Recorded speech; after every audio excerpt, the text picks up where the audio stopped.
They are the race team that is the Yankees or the Cowboys of NASCAR. Hendrick Motorsports with 5-time Jimmy, 4-time Jeff, Popular Jr. and Rising Kane are out to end the drought. You'll see driving on the Great Plains of Kansas like you've never seen before. Today, it's NASCAR on Fox.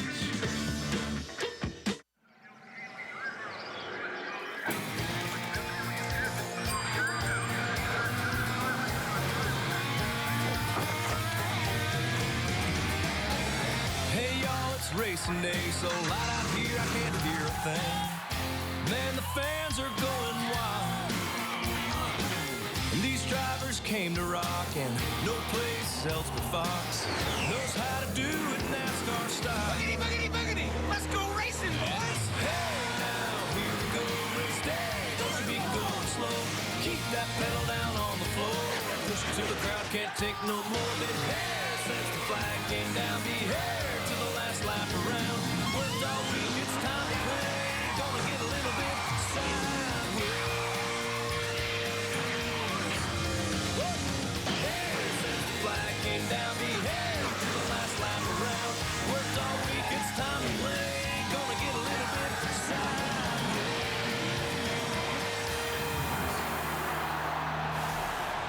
We welcome you to the STP 400 on Fox. Here at Kansas Speedway, fall-like weather. Temperature in the 50s, the wind gust. They get up to 30. It's cool and cloudy, but the drivers are ready to take it on. Greg Biffle coming in here on a roll, and he's had success before in Kansas. Also, we have some headline drivers who have yet to win. Jeff Gordon, Jimmy Johnson, Kyle Busch, Carl Edwards, along with Hall of Famer Darrell Waltrip, 2-time Daytona 500 winner Michael Waltrip. I'm Chris Myers, and glad you're with us for NASCAR on Fox. Well, you guys having a good time in Kansas? Try the barbecue? Man, I love the way this area out here has grown up. They got a casino over there. They got restaurants everywhere. They got a soccer. I mean, this place. But Michael, have you tried their barbecue? That's not barbecue. They don't even cook sheep here, Chris. Well, but I did eat a steak right off turn 2. That's mutton. Yeah, all right, mutton head. Let's look at the storylines for I today. ate a steak off turn 2. They got a casino here. Aside from the weather, the hot race team, the Roush Fenway Fords, the dominance, and you look at the points leader, Greg Biffle, coming off the big win in Texas.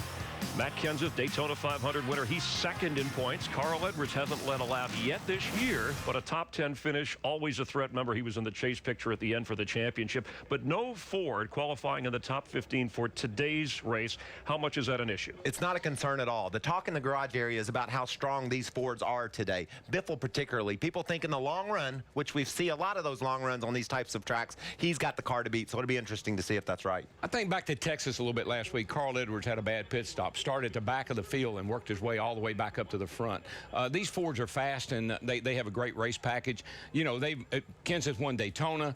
Biffle won last weekend. They got the cars. They'll be up there. They'll be some of the guys to beat today for sure. It'll be fun to watch how many cars they pass. So those guys that have to work their way up to the front. Now, for some teams, right, going 13 races without a win, not a big deal. But for the Hendrick Motorsports team, that is a slump.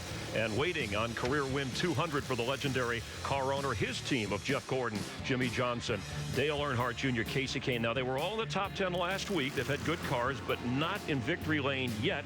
And that milestone of 200, we've all been waiting. In fact, the last win was Jimmy Johnson for Team Hendrick here in Kansas last fall. So who steps up for them today? I think Jimmy Johnson does. Look at his car. It's painted green. It has an earthy look to it. And it's Earth Day. I think that is the advantage he's going to need to drive to victory lane. But he's fast, Darrell. I read something that Roger Penske said. He told Rick, he said, I know how you feel, Rick Henry.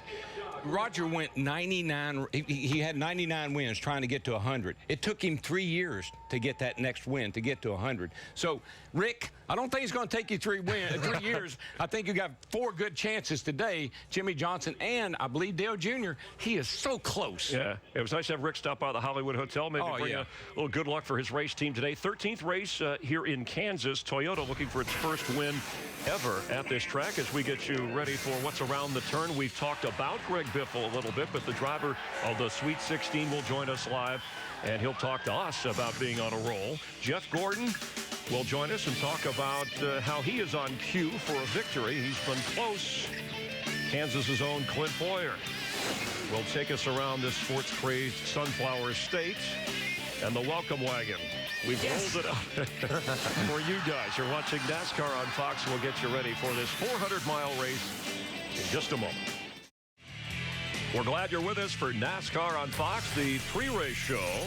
The Speedway here located inside Kansas City, Kansas, just outside of Kansas City, Missouri. Not that far down the road from where the Chiefs play at Arrowhead in the NFL. And, of course, the Royals play baseball, the All-Star Game, July 10th on Fox. And the driver, who's from Emporia, Kansas, visited the Royals Stadium, among other places, and made this pitch. Hey everybody, Clint Bowyer here. Being that I'm the Kansas kid, allow me to be your tour guide this weekend. You want sports? We got them. But you know what else? We got the best settings in the world to watch them in. No better NFL tailgating scene than right there at Arrowhead. Heck, even Kauffman Stadium is going to be hosting the All-Star Game this season, right here on Fox. Pretty shameless plug there, boys. And then you want to talk about hoops? KU's just up the road from here, baby. Of course, there is those two Kentucky fans, some wall trip guys. Kansas City's so much fun. Heck, even Missouri had to get in on the action. They claim to have the barbecue capital of the world somewhere in North Carolina. There's no way. It's right here, Kansas City style, baby. But you know, the best thing about Kansas is, hold up, now? All right, Clint, whenever you're ready, fire away. That was awesome. Clint's a good sport for Michael Waltrip Racing. What made you want to hire a guy like that? Enthusiasm. You can see his attitude. He's an energetic, exciting guy. He's breathed a lot of energy into our team. I'm glad Clint's on it. And the endorsement extension from 5 Hour Energy, very helpful. Speaking of energy, Kansas, boy, you build a track, everything grows around it. You know, this race is like winning Daytona to Clint Bowyer. He drove by this place when they were building on his way to a dirt track race. It'd really mean a lot to him to win here in Kansas. Carl Edwards said if they were running 1-2 on the last lap, both Kansas natives, neither one of them would probably win. Yeah, Carl from nearby, Columbia, Missouri, both about an hour 45 away. Speaking of this track, let's take a look. Double trouble, and this track, Darrell, wide open for discussion. That's a good way to lead into this. Wide open spaces. You know, you would think a big old wide racetrack like this, man, you couldn't get in trouble here. Look, you go down in the corner, you got plenty of room. Holy cow, Carl, where are you going? That's ugly right there. And then look at this. Synchronized spinning, a lot of room. Stay in the gas, smoke the tires, catch that baby, and keep on going. And the seams here, we talk about seams on racetracks, and those are a concern. But at Kansas, they're ditches, Chris. Look how wide those things are, a couple inches wide. Race cars ride along on tires that are less than a foot wide. You take away a couple inches of that traction, look what happens. One of the best in the world, Jimmy Johnson, about loses his car because of those cracks in the track. Those ditches. You could use a rudder. Yeah, almost. He did that seamlessly. Seamlessly. Field of seams. By the way, a night race coming to Kansas. We know the repaving as soon as this race is over. 40-year-old Jeff Gordon, he loves this place and other tracks that have similar worn-out surfaces. And although Gordon is 17th in the standings at the moment, he's coming off his best finish of the year. And Jeff, over the years, has provided us with a lot of excitement, and he's not done yet. Here comes Big Daddy. Jeff Gordon in that 24 car. He's a renewed Jeff Gordon. He's as smooth as fine wine around this place. Now that's a big mistake. He is the money man. Back in June of 2001, Jeff Gordon scored Hendrick's 100th Sprint Cup victory. And Jeff, what's going to be the biggest challenge today for you and the rest of the fleet trying to score the latest milestone? Yeah, you know, for us, we just continue to qualify, you know, mid-pack or towards the back and, you know, making up that ground. So last week at Texas, we had the race car, just didn't get the cautions. In Martinsville, we had the track position and didn't want the caution. So, you know, I think really it's just about our team, this Drive In Hunger Chevrolet, just continuing to put races together solidly and consistently. The race cars have just been phenomenal. This is one of my favorite racetracks here in Kansas. So enjoy the last moments of this this worn-out pavement and utilize the multiple grooves that it has right now to try to work ourselves up from 20th all the way to the front. And it's going to happen on the track as well as on pit road. Not a scouting session for the chase. It's all about the trophy today, Chris. Well, and well put in that regard. 34th started last week, finished 4th. He's starting 20th today. You know what he's looking for more than a win? R-E-S-P-E-C-T. He's looking for some respect. Flipped over at Daytona, crashed out at Bristol, run over at Martinsville. He just needs some respect. He's got fast cars. He just needs a day where nothing goes wrong. but I like what Darrell said, fast cars. That'll pay off, especially here at Kansas. Look for Jeff to be strong. All right, maybe feeling a little of that win 200 for Rick Hendrick. Little pressure, Little pressure at it. Look how happy he looks, though. Yeah, Greg Biffle, though, the hot driver coming in. These are some of the guys who are looking for their first win of the season. We'll continue here in just a moment. Now, we switch gears to Kansas, where 1 year ago, Bad Brad took the checkered. Smoke has 2 wins. Will Junior, Jimmy, or Carl bring it home today? Or will the Biff continue to thrive in 2012? You gotta watch to find out. We're back in the Hollywood Hotel. 42-year-old Greg Biffle put his car where the points are. He's trying to be that first driver ever to win the championship in NASCAR's Top 3 Series. And, of course, last week in Texas, he threw caution to the wind, passing Jimmy Johnson for the win, making a bold statement and widening his points lead. I tell you, Greg Biffle's kind of got an attitude right now. The Biff is back. And this team is on a roll. Woohoo! Look at this man go. This is one of the fastest cars on the racetrack. He doesn't ride. He races all the time.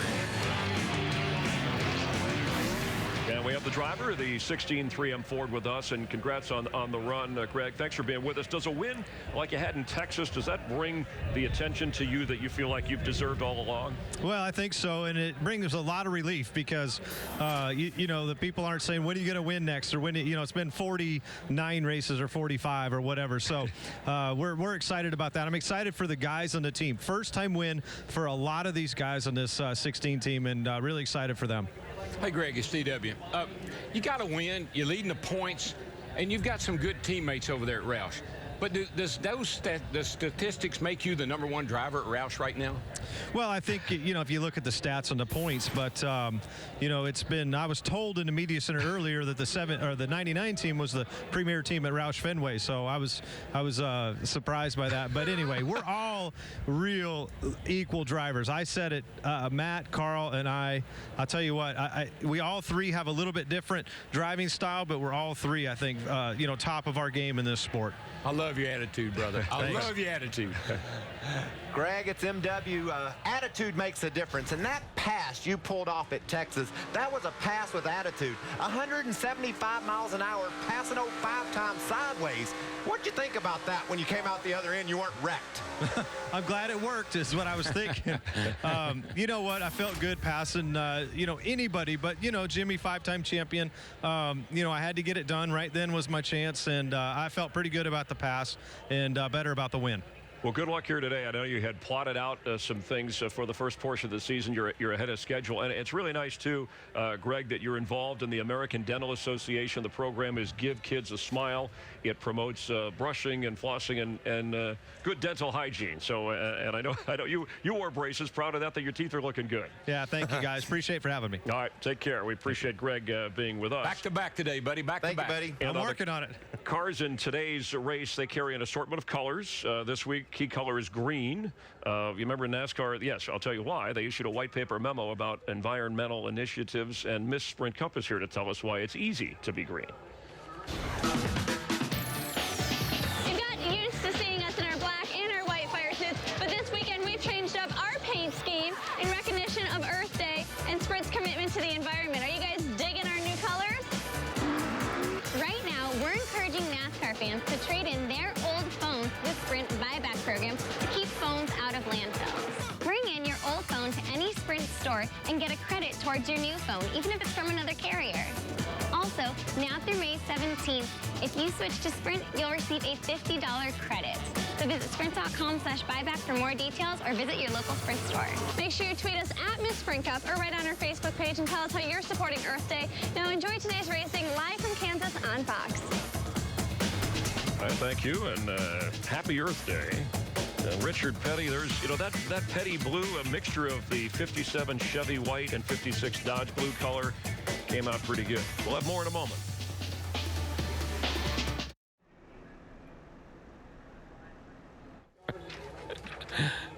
It's good for the show. There's Tony Stewart ready to go 400.5 miles here in Kansas. Almost looks like winter with the cool temperatures and the breeze kicking up a little bit. This past Tuesday, the 2011 champ was honored by the president at the White House. Stewart, joined by 11 other drivers who made up the chase for the Sprint Cup, and they, the drivers, tweeted those photos. You saw Junior with a tie, and when you're the champ in NASCAR, like Tony Stewart, you get a great parking spot right out in front at the White House.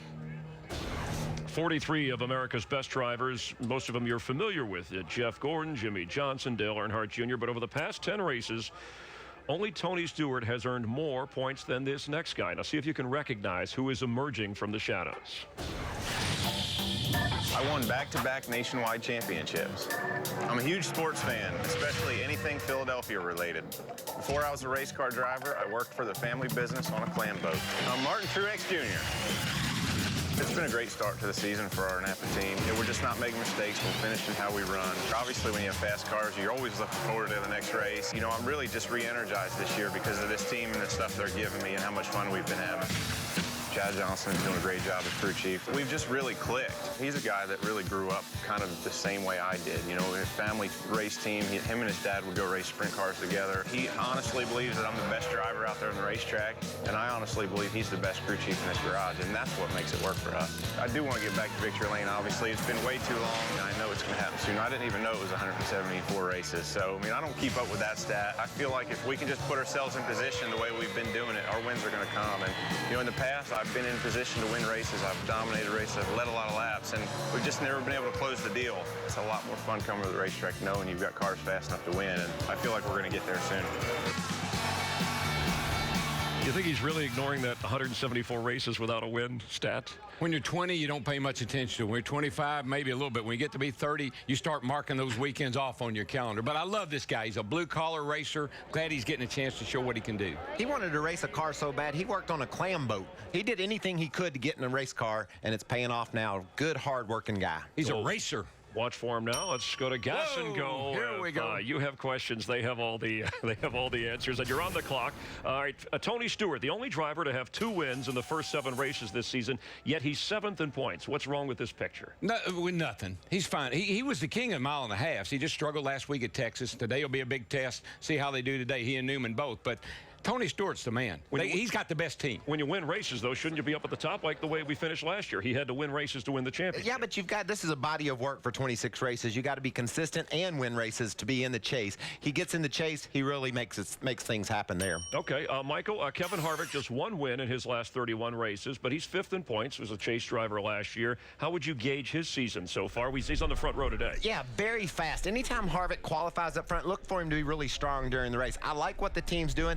Scott Miller moved over from his team to our team. They doesn't seem to miss a beat, so that bodes well for Childress's organization and his direction of that team. All right, let's move on here for both of you. And Darrell, we'll start with you. There is the perception the drivers are too nice out there on the track, especially this year. Lead changes down, cautions are down, wrecks are down. What do you think? Nobody wants to be the bad guy. Everybody wants everybody to like them. They don't want any conflict. They don't want any issues. They just all want to get along.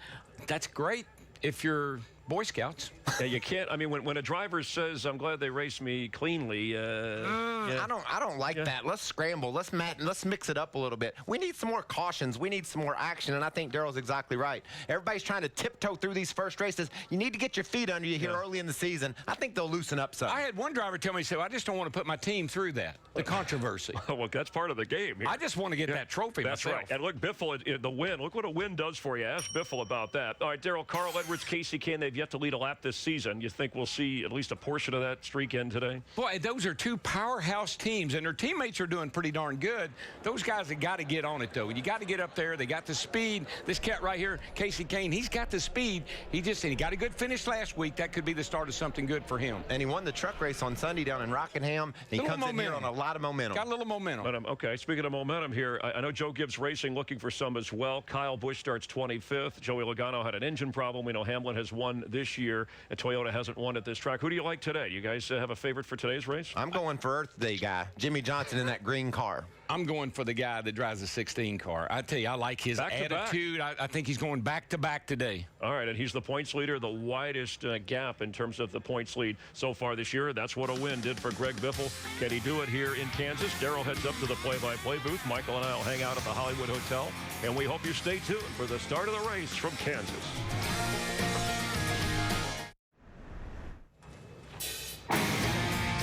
And we welcome you back to Kansas Speedway, getting ready for the start of the STP 400. A.J. Allmendinger in a Dodge is on the pole. No pole sitter has won this year. Kevin Harvick also on the front row. Kyle Busch looking for his first win of the year. Let's head trackside for opening ceremony.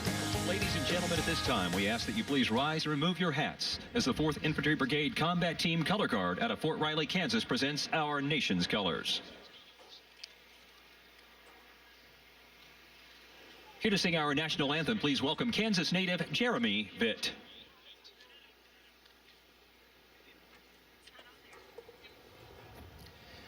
Let's pray. O God of grace and love, here and now we claim your promise of presence. Please help us through the starts, stops, and cautions of our lives. Please give safety to drivers, crews, staff, and fans. Please bless the men and women of our armed forces who serve to keep us safe. In the grace and power of God, I pray. Amen. And now to sing our national anthem, please welcome Kansas native Jeremy Vitt.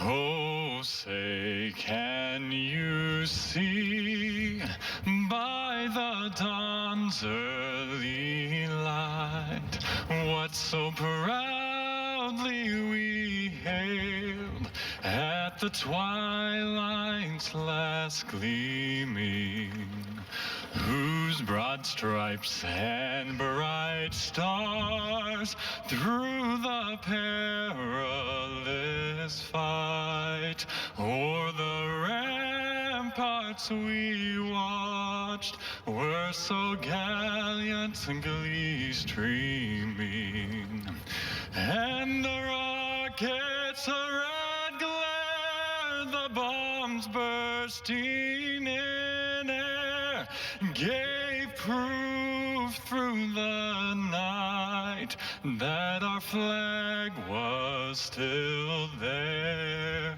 Oh, say, does that star-spangled banner yet wave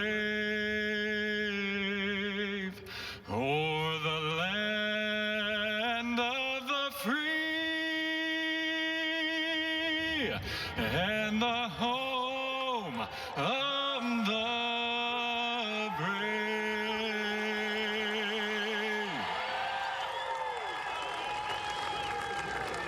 Which of the 4 qualifiers will finish best in today's race? The top 4. Text FAST to 34763 or go to AT&T fastestdriver.com. You'll have a chance to win 4 G's, $4,000.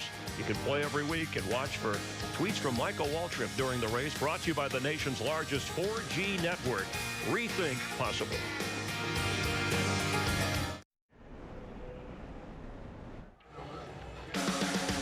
Drivers anxious to get rolling in the STP 400 here in Kansas. Today's University of Farmers report about safety. Let's check in with Jeff Hamlin. NASCAR's #1 focus is safety. And a lot of that focus goes into the driver's cockpit and the cars. As you can see by the construction of the car and the cockpit area, NASCAR has done a lot of work to protect these drivers, but it doesn't stop there, folks. It also goes to the track itself, and I'm talking about the safer barrier. Since its inception, it has really helped a lot of these drivers because when they make these high-speed impacts, it dissipates the energy so the driver doesn't feel it. Think about Danica Patrick's crash in Daytona. That allowed her to walk away. And in the event of a hard crash like that, damage to the safer barrier, these tracks have to be prepared to make repairs at a moment's notice. And you can see here, Kansas Speedway is ready to do that. Their safety team can get things repaired at a moment's notice and continue with the race. Thanks, Jeff, as always. And that's a look at the barriers here in Kansas. Kids from Victory Junction are the Grand Marshals for today's STP 400. Victory Junction, a charity that helps out kids with medical conditions or serious illness. And now, for the most famous words in motorsports, please welcome our Victory Junction Camp ambassadors.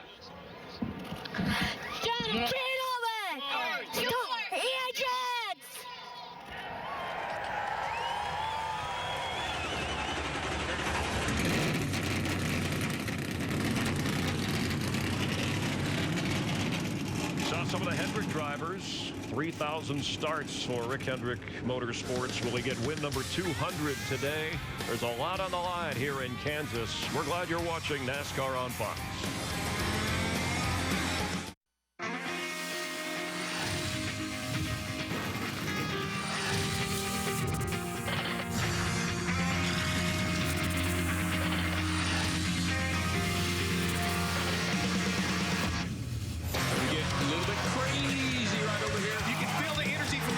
This could be big. Fight your way to the finish and get out of town. Kansas Speedway. Expect the unexpected. Along with Michael Waltrip, Chris Myers here in the Hollywood Hotel getting ready for the start of the STP 400 at Kansas Speedway. Brad Keselowski won this race last year, but it was warmer. We see the wind kicking up. What do the cooler temperatures mean for today's race? The cooler temperatures means fast speeds. These cars love cool air. The tires stick better, the motors run better, so these guys are going to be going faster than ever before. And Biffle made a statement last race. Who's the statement maker today? Jimmy Johnson's been trying to make a statement ever since he wrecked on lap 1 at Daytona. I think in his earthy green car, he gets it done today on Earth Day. The guys who bring you the race every weekend, Darrell Waltrip, Larry McReynolds, and Mike Joy from the booth. Mike, it was Biffle ending that 49-race winless streak. Maybe today, Junior, Truex Jr., or A.J. Allmendinger looking for his first win of his career. Well, true, Chris. There are a lot of those streaks that are looking to be broken. And you look at this racetrack, Darrell, how wide it is, how you've got all kinds of room to race and work with, and yet people keep finding the wall and having a lot of challenges to run 400 miles here today. I think we've pointed out several of them, Mike. One thing is the wind's picked up a little bit. The grip level here is really low. It's hard to get a lot of grip. Tires fall off fast. The cracks in the track. The thing about this track, you're always looking for a different line, a better line. Maybe it's on the bottom, maybe it's on the top. But this track is very challenging, and it's hard to get your rhythm here. It's hard to get that rhythm and stay in it.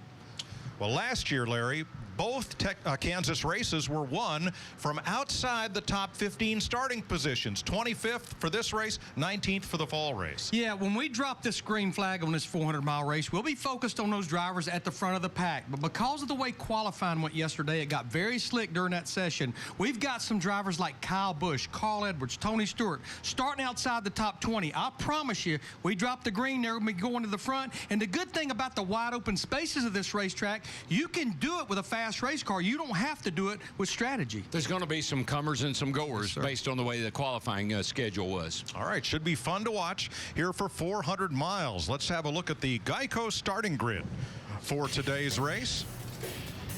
A.J. Allmendinger wins his second career pole. Kevin Harvick has his 5th top 10 start of the season.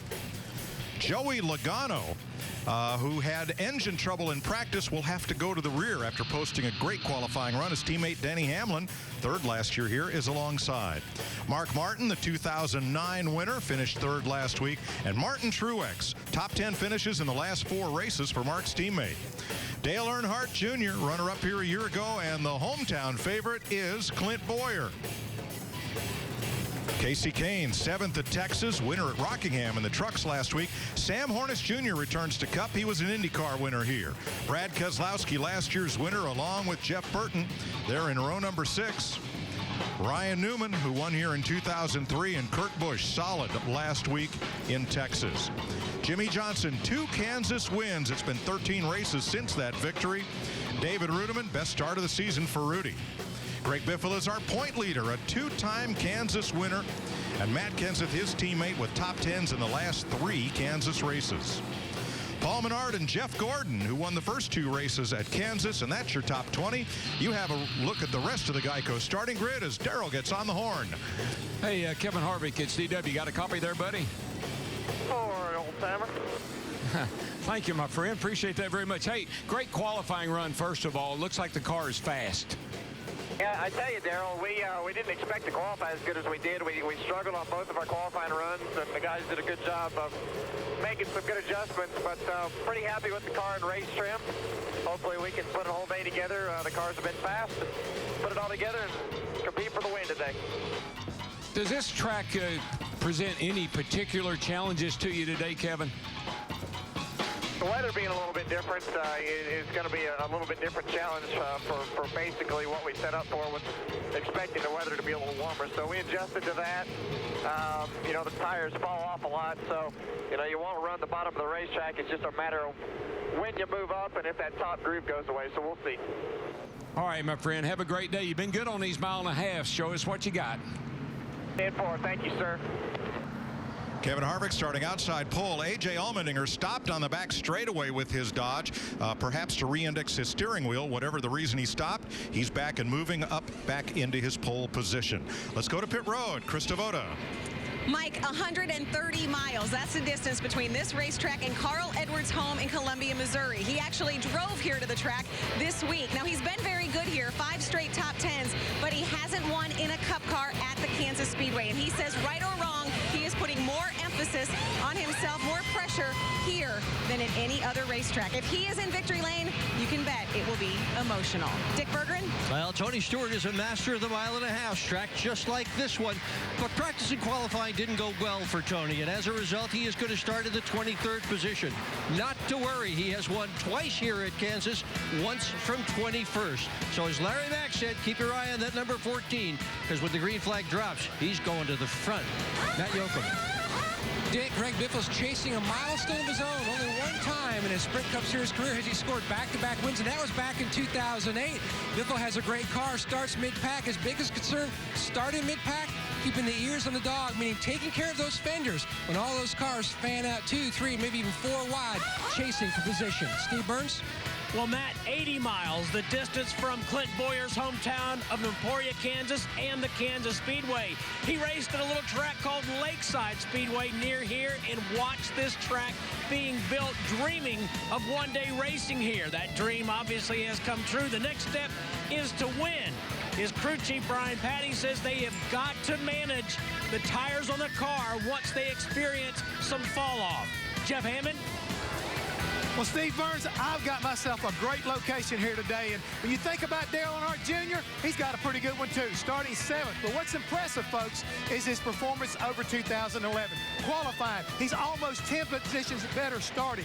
Finishes, he's almost 3 positions better. He's 3rd in points currently, and the team told me, well, they've got a special win set up today. And me, along with the guys from the National Guard, well, they feel like they're going to be able to take aim on victory lane today on that 88 car. Boy, Hammond's got to be right at home, tuning on a tank. I was going to say, just don't let him work on it.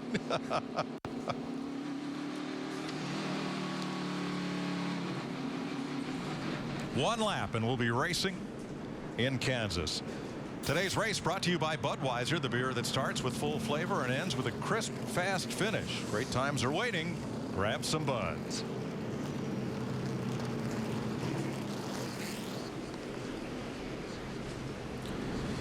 As we get ready to race, we have thoughts from some of NASCAR's top drivers on how this season has progressed so far.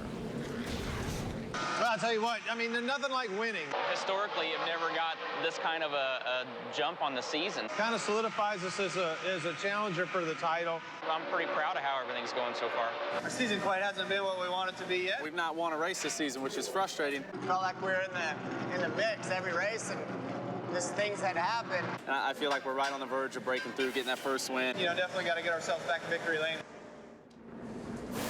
A lot of drivers on the win one soon list as we come to Kansas. Well, the weather has turned. Yesterday was high 70s, not a cloud in the sky, and beautiful. The clouds are here. The temperature will not see 60 degrees. I think the wind came from Texas straight to Kansas, much like our production trucks did. Cool and cloudy today. It's just nippy out there, Mike. I rode around here from the Hollywood Hotel, and man, you need a jacket. 267 laps the distance today. Pit road speed 45 miles per hour. The field window 48 to 52 laps. And one car to the rear, Joey Logano, who never made a full lap in the first practice session before they discovered engine trouble. So he was the first car to qualify, and he was on pole for most of the session before getting bounced back to third. And he drops to the tail of the field. I love it, Mike. All the fans are on their feet. They're clapping. They're cheering. Boogity, boogity, boogity. Let's go racing, boys. Mark Martin did not get a great stop. Denny Hamlin drops to the bottom, and the dinger. Trying to score his first Sprint Cup win, and wants to do it right from the start by leading lap 1. Allmendinger. 3 car lengths to the good on Harvick going down the back straightaway. Hamlin jumps up into third. From the outside, Bowyer in the 5th position. Single file come the first half dozen, and Allmendinger will lead the first lap in Kansas. You know, Mike, we had rain here last night. A pretty good rain shower. Really cleaned the track off. Pretty green out there right now. It's going to be a lot of grip for a while. Mike, you talked about A.J. Allmendinger in the 22 trying to win his very first Sprint Cup Series win. Remember how close he came a couple of races ago, finished second at Martinsville to Ryan Newman. His teammate Brad Keselowski, last year's winner, and a third Penske car. That's the number 12 for Sam Hornish. Those Dodges nose to tail, 9th and 10th place ahead of Jeff Burton. I tell you what, the start of this race was just a little bit messed up. Something happened to Harv there. You see him on the outside pole.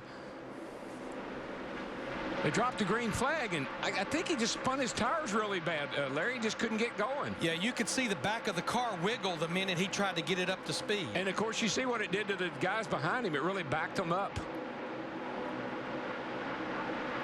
Right there, you could see it. You saw Mark Martin have to get out of the throttle, and Dale Jr. That backed up that inside line considerably. Allmendinger is waiting for no one. The battle's behind him for second place. Denny Hamlin bringing his Toyota inside of Harvick's Chevrolet, and then settles back up in the high groove. Looks like they didn't lose the notebook from last year here, Larry, because that 22 car pretty much took off the same way here last year. Here comes Hamlin again. Yeah, with Kurt Busch driving it. Kurt Busch is behind the wheel. And again, Hamlin's good into the corner, but not as fast coming off the corner as the 29. Yeah, you get behind somebody, you get a little bit of that dirty air, you lose the nose a little bit, and the car will push out, and you got to lift out of the throttle, or you're going to hit the wall. Teammates, 4th and 5th, Martin Truex and Clint Bowyer, both in Toyotas. Martin Truex Jr., we're looking at him right there in that blue 56 car. Of course, qualified in 6th, running 4th. Only one driver in the last 10 races has scored more points than Martin Truex Jr. That's our current champion, Tony Stewart, who has 2 wins. That is Matt Kenseth on the outside. The number 17 Ford passing Ryan Newman and going to work on the 31 of Jeff Burton. Burton looks under Jimmy Johnson. If that looks like a strange color on Jimmy's Chevrolet, that's Earth Day. A special color used by Chevrolet only in 1967 and offered on all their cars but Corvette that year. Little nostalgia, little muscle car era. We got some muscle at the front here because Allmendinger has held this lead now through the first 6 laps and shows no sign of giving it up. Well, yes and no. I think Harvick's closing a little. I think Harvick went to the top. Allmendinger, spotter or himself, saw Harvick going to the top. Allmendinger all of a sudden went around the top and picked up a little bit of speed. Harvick was really coming there for a minute, though. And here comes Kurt Busch, who knows the way to victory lane here. He's in a Chevy now, and he's underneath Sam Hornish. And we talked about how wide this racetrack is, and there's a good example. I mean, there's enough room in these turns for 5 wide if you wanted to. But the bottom, you get a little shorter route around the bottom. You get a little bit more speed around the top, off the corner. Watch the difference here in acceleration. Kurt on the bottom, 12 car Sam Hornish on the top. Hornish gets that great straightaway speed. Now, Hornish has an IndyCar win here, and he's available to run this race because the series he runs in full-time, the Nationwide Series, off this week. So Roger Penske's team brought a 3rd Dodge here for Sam. And that sponsor on his car, that's one of Roger's longtime IndyCar sponsors, a great company, does a lot of work with Penske.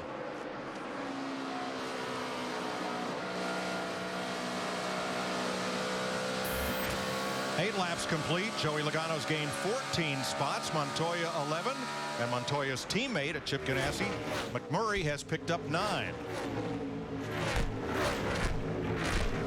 Like you said, Larry, a lot of those cars starting out back. They're headed to the front, and they're fast enough to get there. Yeah, if you went late in the qualifying session yesterday, exception being A.J. Allmendinger and Kevin Harvick that was on the front row, the racetrack just lost so much grip. That was some down-to-earth shots right there. Boy, Jeff Gordon, Jeff Burton battle. Carl Edwards looking in.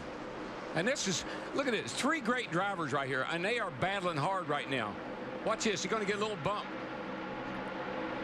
Jeff Burton's going to run up there and give Jeff Gordon a bump, and you know what that is? That's a message. But in the meantime, here comes Carl on the bottom, Carl Edwards in the 99. Burton was telling Gordon. Oh, they almost touch. And at these speeds, that could be dramatic. I think Burton was trying to tell Gordon, you need to go on to get out of my way. And so Jeff picked it up a little bit. Let's see how close that really was from our aerial coverage. Let's see the 3 of them right here together. Here Burton just is saying, come on, man, you hold me up, slid right up in front of me, give me some room.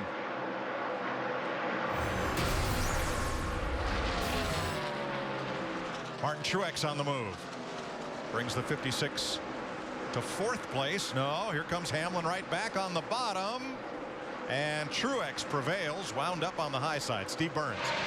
Mike, the early report from Denny Hamlin is that his car is tight in the center, But Darrell, you said it, because this racetrack got rained on and the rubber was washed off. That could be why it's not turning right now. Got to wait till some rubber gets down. Yeah, this track, it's got a lot of grip in it right now because it's clean, but then you get some rubber in it, and then you'll find a groove you can run in.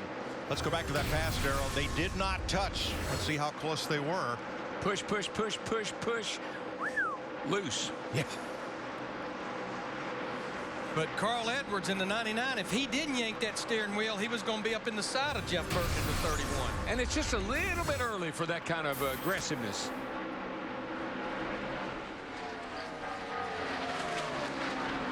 "12 laps complete. A.J. Allmendinger from California, driving Roger Penske's Dodge, has led them all.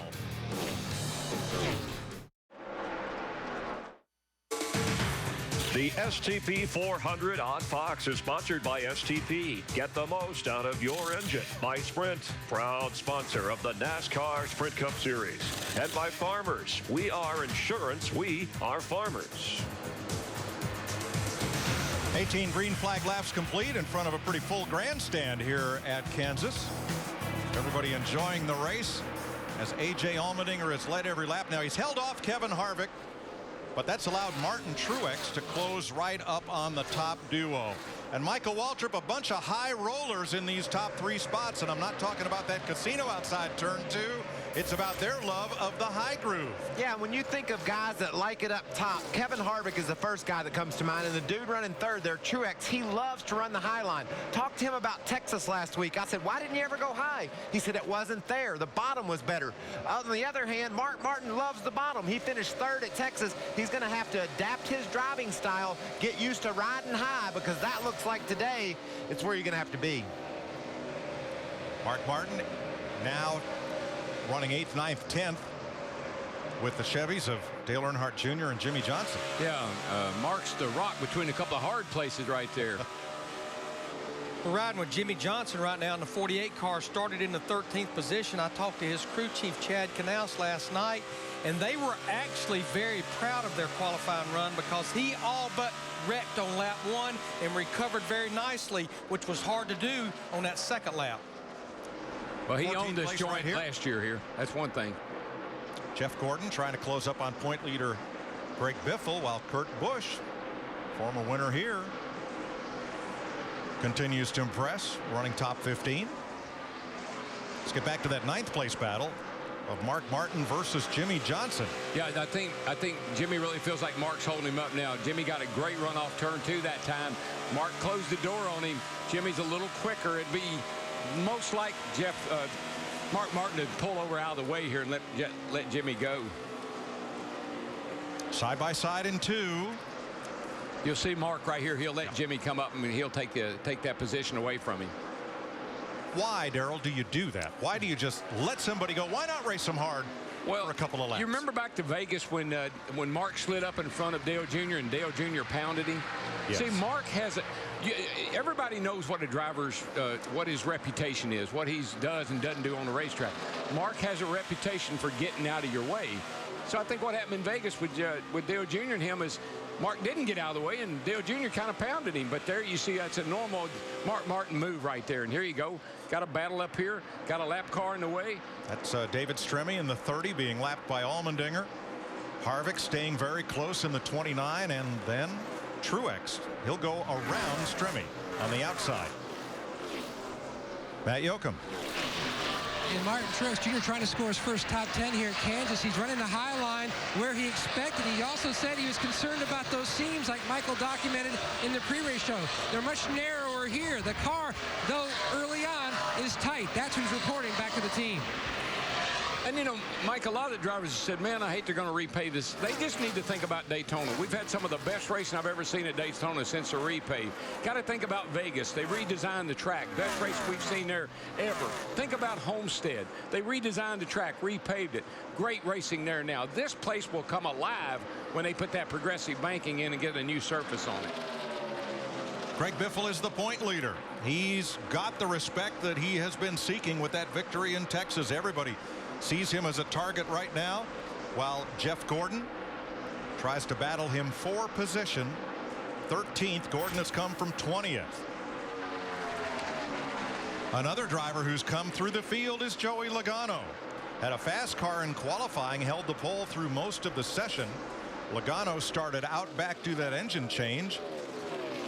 He's come to 28th, Krista. Right now, Mike just complaining that the car is getting tight in the center and on exit, but he said his entry is very solid. Like you said, they know they have a good car. They said they lost a little time in that practice making that engine change, but they're very happy with how far they've come. Well, we're more than halfway through this fuel run, and that's going to make these cars for the drivers not turn quite as much because it's starting to burn off that fuel in the back. 26 laps complete in the STP 400 on Fox.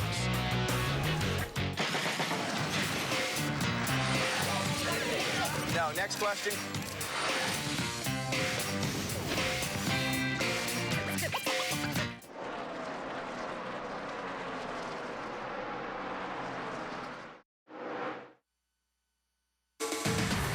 The STP 400 on Fox is sponsored by Ford, proud sponsor of NASCAR, and by Coca-Cola. It's time to refuel. Coca-Cola, open happiness.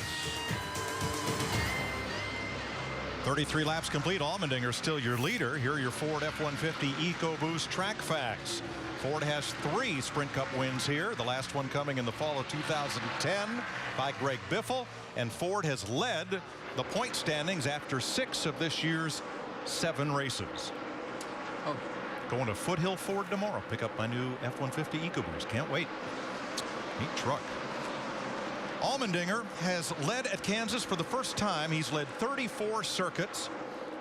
He led a bunch of laps at Bristol, 50-some. Harvick had closed as Allmendinger worked lap traffic, but here's what happens. Watch Martin Truex coming into view from the bottom of the screen in the 56.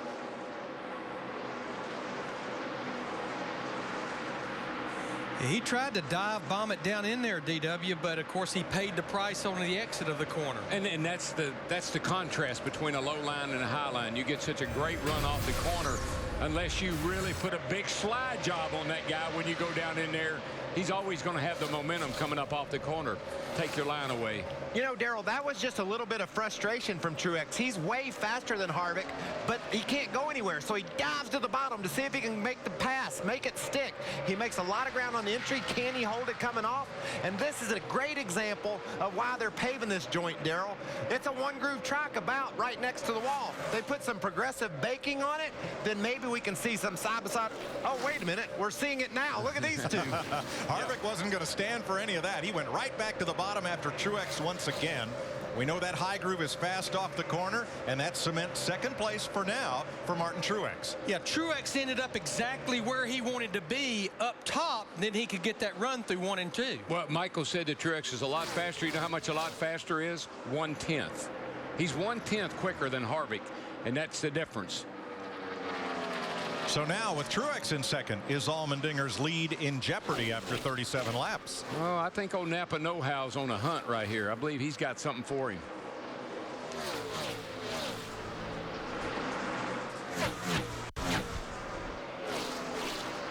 .38 laps complete. Pit stops coming up in another dozen to 18 laps or so, and for drivers like Jeff Burton and some of the others that have drifted back, that stop can't come soon enough.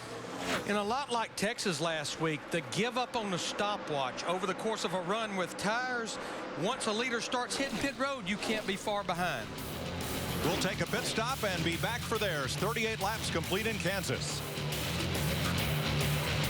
Fox is sponsored by Budweiser. Great times are waiting. Grab some buds. 43 laps complete, and for the lead, Martin Truex comes after A.J. Allmendinger, but he's headed for pit road.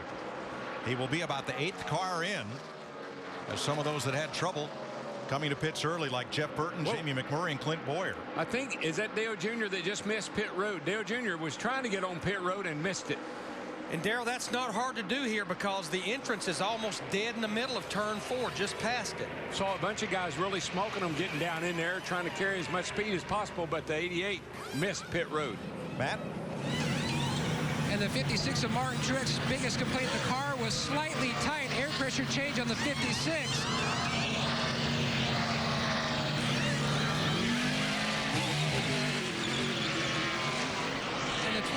A.J. Allmendinger, our upholsterer, just started yelling on the radio, out of gas, out of gas, out of gas. Meanwhile, the 16 of Biffle is in.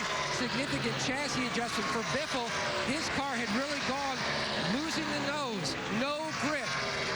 And the 22 making his way still down to his pit box. And the 29 of Harvick is in, bad angle, big chassis adjustment, trying to keep up with this race car. They didn't do as well last week, trying to do a better job this week. Big track bar adjustment, the car absolutely no grip for Harvick. To Steve. And Denny Hamlin hits pit road, Matt. He says that his car is tight on throttle, but really tight on exit. They've made a slight adjustment for Denny Hamlin to correct that problem. Jimmy Johnson saying, my car is really sensitive on entry around other cars and loose coming off of turn 4, wedge out, and a track bar adjustment for Jimmy Johnson. Regan Smith came around trying to pick up a lap as Carl Edwards did lead a lap and then comes to make his stop. That's the first lap that Carl Edwards has led in 2012. Krista. And Larry Mack, we have documented how badly Carl wants to win at this racetrack. They're making an air pressure adjustment and adding some tape adjustment on the grill as well for the 4-tire stop. First round of pit stops now completed, but for David Reagan, who stays out trying to pick up a lap, but Martin Truex has cycled back around to the front spot. Regan Smith completes his service and gets back out. Now, is there a problem on board? I think there is. I saw him go by here. I saw fire come out the tailpipe, and it looks like he's slowing down to me. What do they say, Steve Burns? Well, Darrell, I haven't heard exactly, but I can tell you this. Half of their crew has already run back into the garage area. They think it's an engine problem.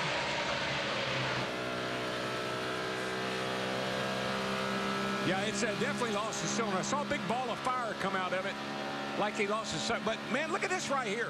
Holy smokes. No, he's not in that crowd. Edwards trying to knife his way through traffic. Here comes Biffle on the bottom. Look at these guys slicing and dicing. Boy, when you put new tires on, Larry, it lights them up. Well, you got a lot of our lead lap drivers that's fighting and clawing through a lot of these drivers that are 1 or more laps down right there. Truex holds a 4-second lead on Harvick. Then Casey Kane, Keselowski, and Hamlin. Now, Dale Earnhardt Jr. was 8th before the pit stops. Missing pit road, he quickly got right back up to speed, came around again, and only lost 3 positions with that miscue. Earnhardt's currently 11th. A.J. Allmendinger had been the leader and came in to this pit stop for his AAA team. Yeah, if something is really, really slow here, they take a long time. Well, I think it threw the crew's rhythm off because Greg Biffle was about to leave his pit box in the 16, and A.J. Allmendinger almost had to stop, let Greg go by, and then into his box, and that actually throws the crew off and getting their work done. They were holding him, Larry. I get full of fuel. Now here's Biffle coming out, and you're right, Allmendinger had to wait and come in. They had this problem coming in, but then they held him an extra couple of seconds. You know, they have that fueling issue that they've been dealing with, and apparently, you know, they held him. Be sure they get that thing topped off. I think it threw the timing of the gas man off too, Larry, when they had to stutter there, and maybe he was a little late getting that first can done. And honestly, you do not want to leave pit road, Michael, unless you know you're full of fuel at the way this race is unfolding already. You know, I heard on the radio Allmendinger yell, I'm out of gas, guys. And when you're out of gas, you've got to wait. You've got to turn that starter over and just wait until the, we got a spin coming to pit road. Clint Bowyer has spun in turn 4. Not sure if he locked it up trying to get to pit road, Darrell. He was trying to get on pit road, and he locked it up. And, of course, he's got an engine problem. The engine may have finally let go in that car, but no, he's still running. I think he was just trying to get on pit road.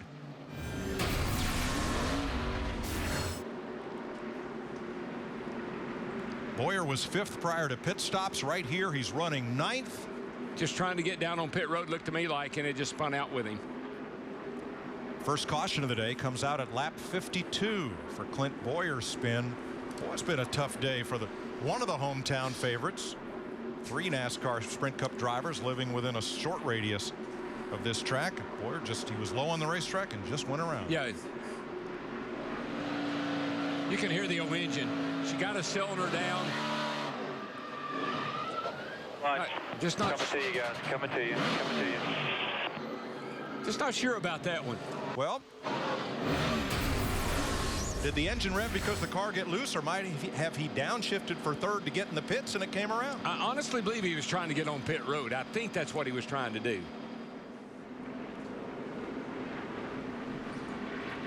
I got to believe he's a pretty frustrated young man right now with this engine problem, a track that he would rather win at than Daytona, and now he's got this problem. I think he was just frustrated. Pit road is open, 26 cars on the lead lap. And let's see how many takers we have. Not the leader. Truex stays out. Most of the lead lap cars are not pitting. Jeff Gordon and a few others do, however, toward the back end of the lead lap, about half. Yeah, back there you need to come in. Yeah, not surprising. We'd only been about 5 laps since that set of green flag pit stops. These drivers at the front just did not want to give up that track position. But if you're back in the middle of the pack or so, how about it, Krista? Well, they went 1 round up on the track bar on the last stop. They're going back on that adjustment, but they are planning on pulling a rear spring rubber out of the 24 machine. Jeff Gordon saying he's just so tight, especially under throttle. Matt? Greg Biffle called his car ridiculously fast in the first run, but then he lost the nose. This time they're just doing the opposite of what the leaders did. They stayed out, he hit pit road. Clint Bowyer's bad day got worse. He has taken his Toyota to the garage. Tough break for Bowyer. And we're under caution for the first time today in Kansas.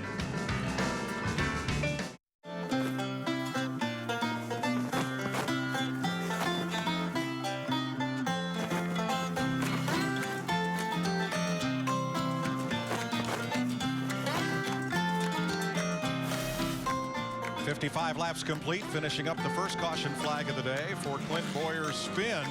That's the first caution in the last 286 laps of Sprint Cup racing, going back to about lap 100 at Texas last week. David Rudiman gets the free pass in his Chevrolet. He's the Aaron's lucky dog. You don't need credit.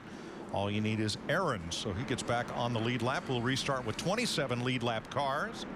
Off track in the garage area, Scott Riggs, Mike Bliss, Joe Nemechek, and Clint Bowyer.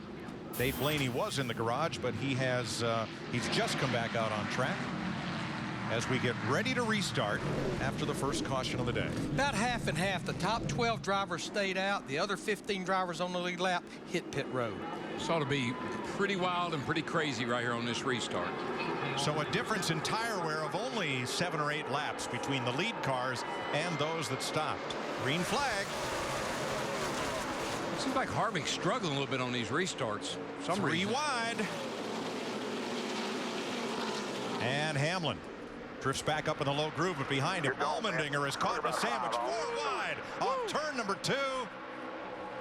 And they try and sort it out. Boy, this is when you just have to be so aggressive on these restarts. You've got them right here. You got them all in a bunch. Get as many as you can before they get strung out. Truex all alone, as is Harvick. Third place, Hamlin and Casey Kane continue to go at it with Brad Keselowski. 4 wide right here at the start line, down on the apron as they went by. Yeah, those drivers with fresher tires at the back, they tried to take advantage of it in a hurry on this restart. Kurt Busch to the bottom. Gordon runs out of room up top. That may leave a spot for Busch or Edwards as Montoya in the 42 battles the 55 of Mark Martin. Wow, did you see Greg Biffle in the 16, our points leader? Kyle Busch just clipped him in that left rear. He was just hanging on. Look at him on the apron right here. Look at all, I mean, look at that. Landon Castle had to go to the apron because they were already 3 wide at the start-finish line. Tony Stewart, 14. Nowhere to go, no way to get there. And boy, Almirola comes right up in front and almost takes the nose off Joey Logano's number 20. And don't forget now, you can be below the white line on a track like this. Daytona and Talladega, that's a no-no. But here, you just go everywhere except where it's green. And don't rule out they won't try that. Well, you might try, but it won't work.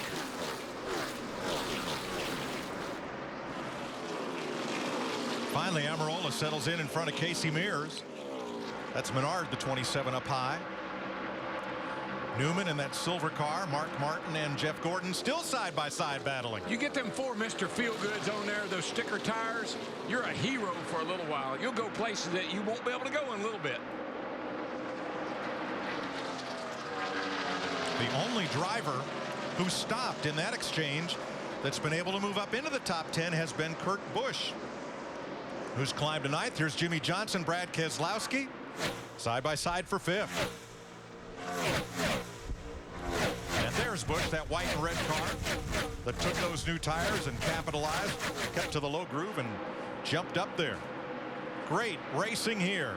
3rd through 6th, 4 cars under a blanket. And look who's joined the party. Hey, Casey Kane, coming off a great weekend. Good finishes at Texas, won the truck race at Rockingham. 5 car on the move. 3 wide again. Johnson underneath Keselowski and Hamlin. Steve. Jimmy Johnson saying, Mike, hey, I need a little bit of help rotating through the center. And his main concern, Mike, he says his splitter is hitting the track, but he's on the move now. That's not unusual. Low air pressure. Once those pressures come up, that car will stop doing that. You heard Brad Keselowski there pedaling that thing, getting pretty loose. Ryan Newman, Kyle Busch, Greg Biffle, and Carl Edwards. 14th on back. They don't know it. No. You know what? You don't really know what position. You're just racing. Pass everybody you can. Jimmy Johnson makes the pass on Hamlin for 4th place as Biffle dives underneath Ryan Newman. Back at 15th. We talked to Greg Biffle in that 16 car earlier in the week, guys, and just his swagger and his confidence. He said, you know what? I can win at any racetrack right now. Well, the odds would be against him here, Larry. He was the highest qualified Ford in the field and started this race back in 17th. So Fords did not have a good qualifying day here. Want to see Mr. Lonely? Well, here he goes right now. He's at the start line right there.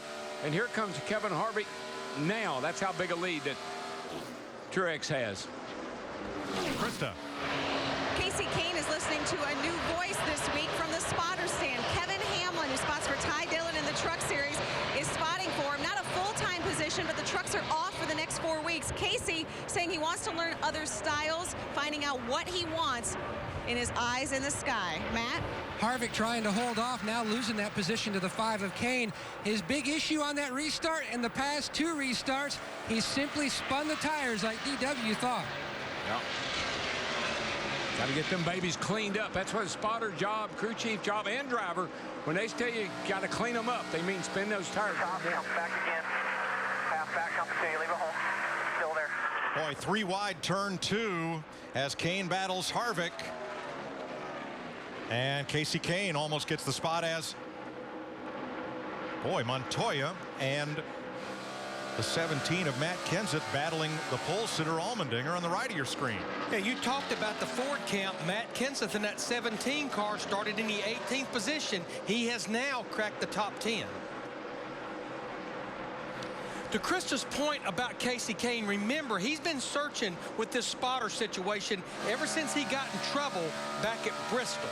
Right, his cousin Cole had been his longtime spotter, and so Kevin is the third spotter he's had this year. Just looking for something a little different, as Krista said. What he's looking for is a shamrock or a horseshoe or something. Needs a little bit of good luck is what he needs.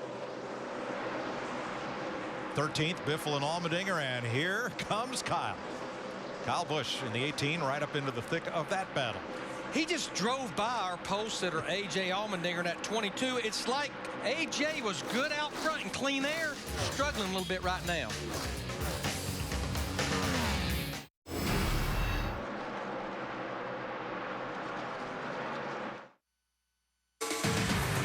The STP 400 on Fox is sponsored by Diet Mountain Dew. Yeah, it tastes that good. And by AT&T, the nation's largest 4G network. AT&T, rethink possible.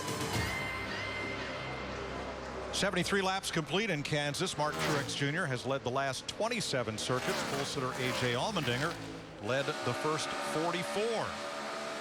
Kasey Kahne right up against Kevin Harvick for second place. They're about 2.5 seconds behind the leader. Clint Bowyer is back on track after a trip to the garage area.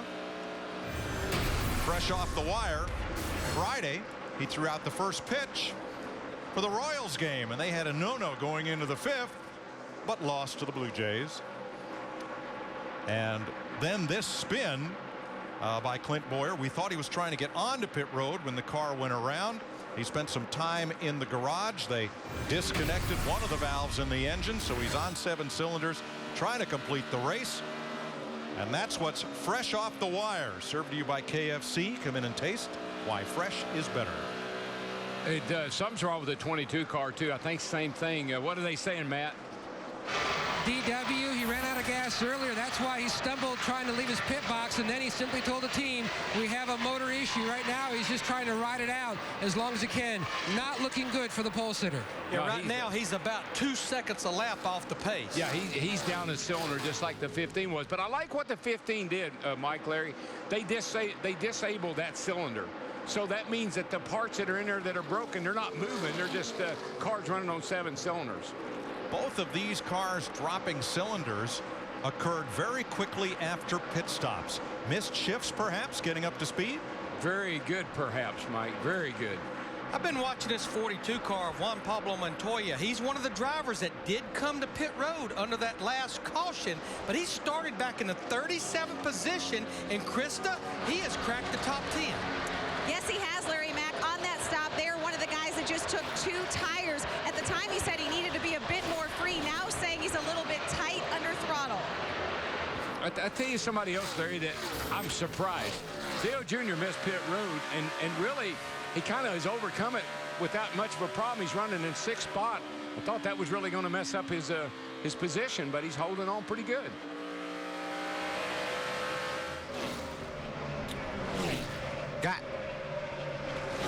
Guys, we saw Harvick battling Kasey Kahne. Kasey drove up and caught Harvick as he races under him there, but Harvick didn't just lay over. Daryl, you guys talked about people letting other cars have the position. Harvick said, I'm not going to let you have it. And look, they've been able to stabilize this battle somewhat. Harvick's held his spot, still running second, picking up his time. So that's a good example of a guy saying, I ain't laying over for you, buddy. Yeah, Harv will let you have it, all right. He's a taker. Not much of a giver. That's right. He's a taker. Martin Truex Jr. leading Kevin Harvick and Kasey Kahne. Glad you're watching the STP 400 from Kansas Speedway. And after 84 of 267 laps, Martin Truex Jr. working on a career-high 5th straight top 10 finish, and maybe his first win since 174 races, his only win in his Cup career. He led 69 laps last week in Texas. Let's check in with Jeff Hamlin for an overview here from the Hollywood Hotel to the sprawling Kansas Speedway. Jeff? Thanks, Chris. I'm over here at the Hollywood Casino, if you can believe that, folks. But the cool thing about Kansas Speedway is what's grown up around it. Darrell Walker kind of touched on it in the pre-race. But the casino, for instance, or all the restaurants are just outside of turn 3 and 4. The businesses are thriving. They're bringing in a lot of jobs. It's really helping the community. It's a destination now, folks. It's not just the racetrack. It's quite an attraction. Mike? Thanks, Jeff. Big soccer stadium there. And we're told that Kevin Harvick is very short on fuel. They're getting pretty close to green flag stops. To Matt. And Kevin Harvick saying the car feels like it is out of gas. They're going to go back to their practice air pressure settings. The car just way too free on exit. The crew guys up on the wall waiting for Harvick. When do we expect the leader, Larry? Yeah, I think Martin Truex Jr., Casey Kane, Brad Keselowski, some of the first drivers to pit under green, I think they're going to be on pit road here within the next couple of laps. One thing he's got to watch with no engine, with his engine not running, his tach's not working, and you got to be careful speeding on pit road.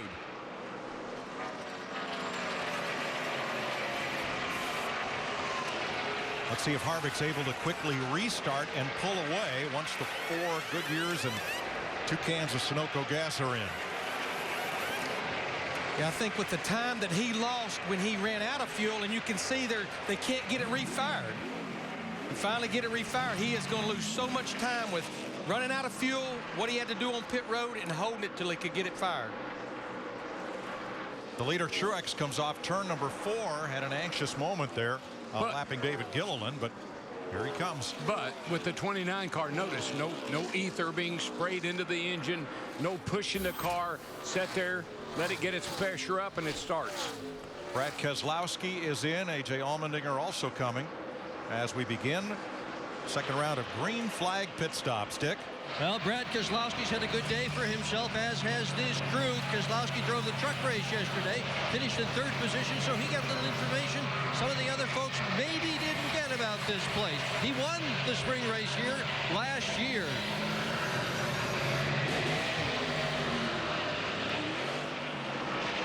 And here's Matt. And Allmendinger's in. His car on the tight side has been pretty consistent much of the day, but his biggest issue, the motor. You were talking earlier, Mike, just how much off the pace that 22 was. Steve?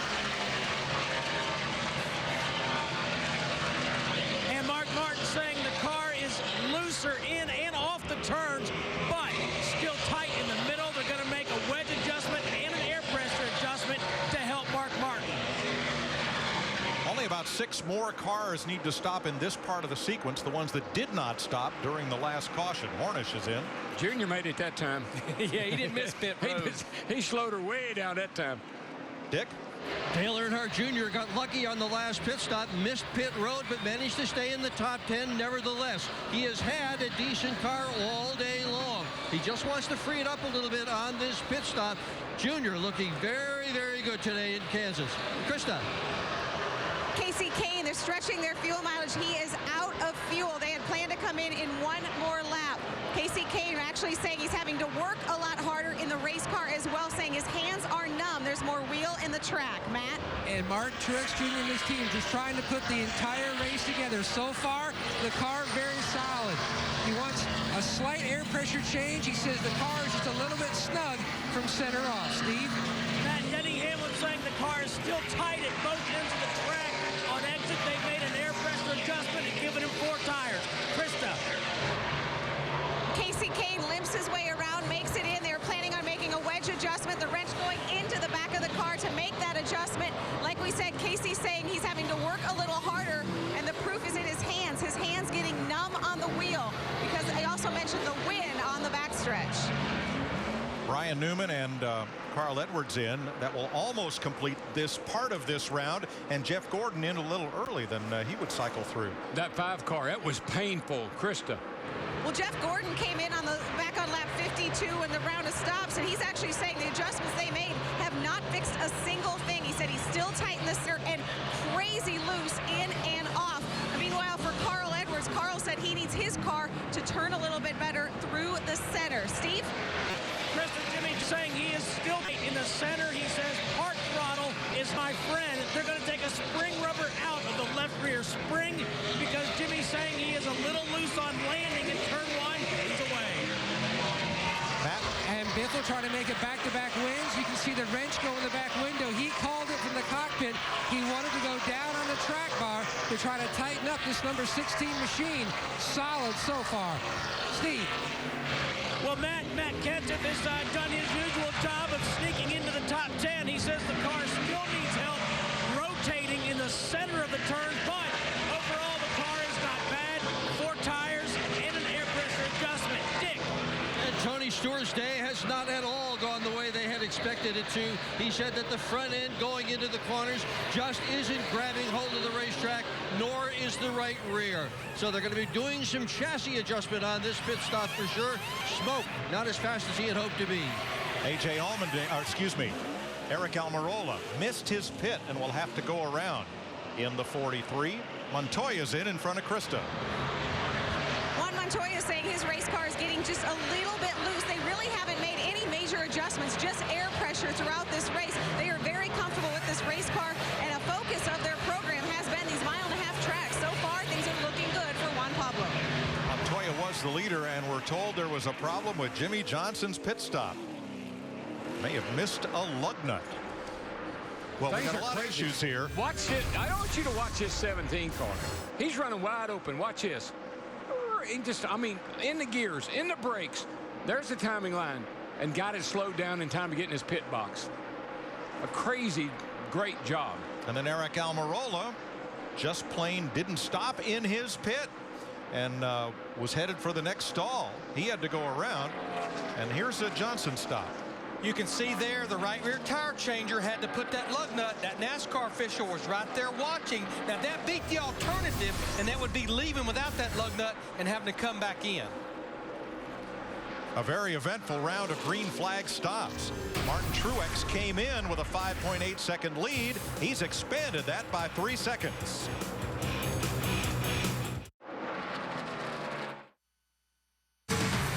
The STP 400 on Fox is sponsored by Chevrolet and their award-winning cars, trucks, and crossovers.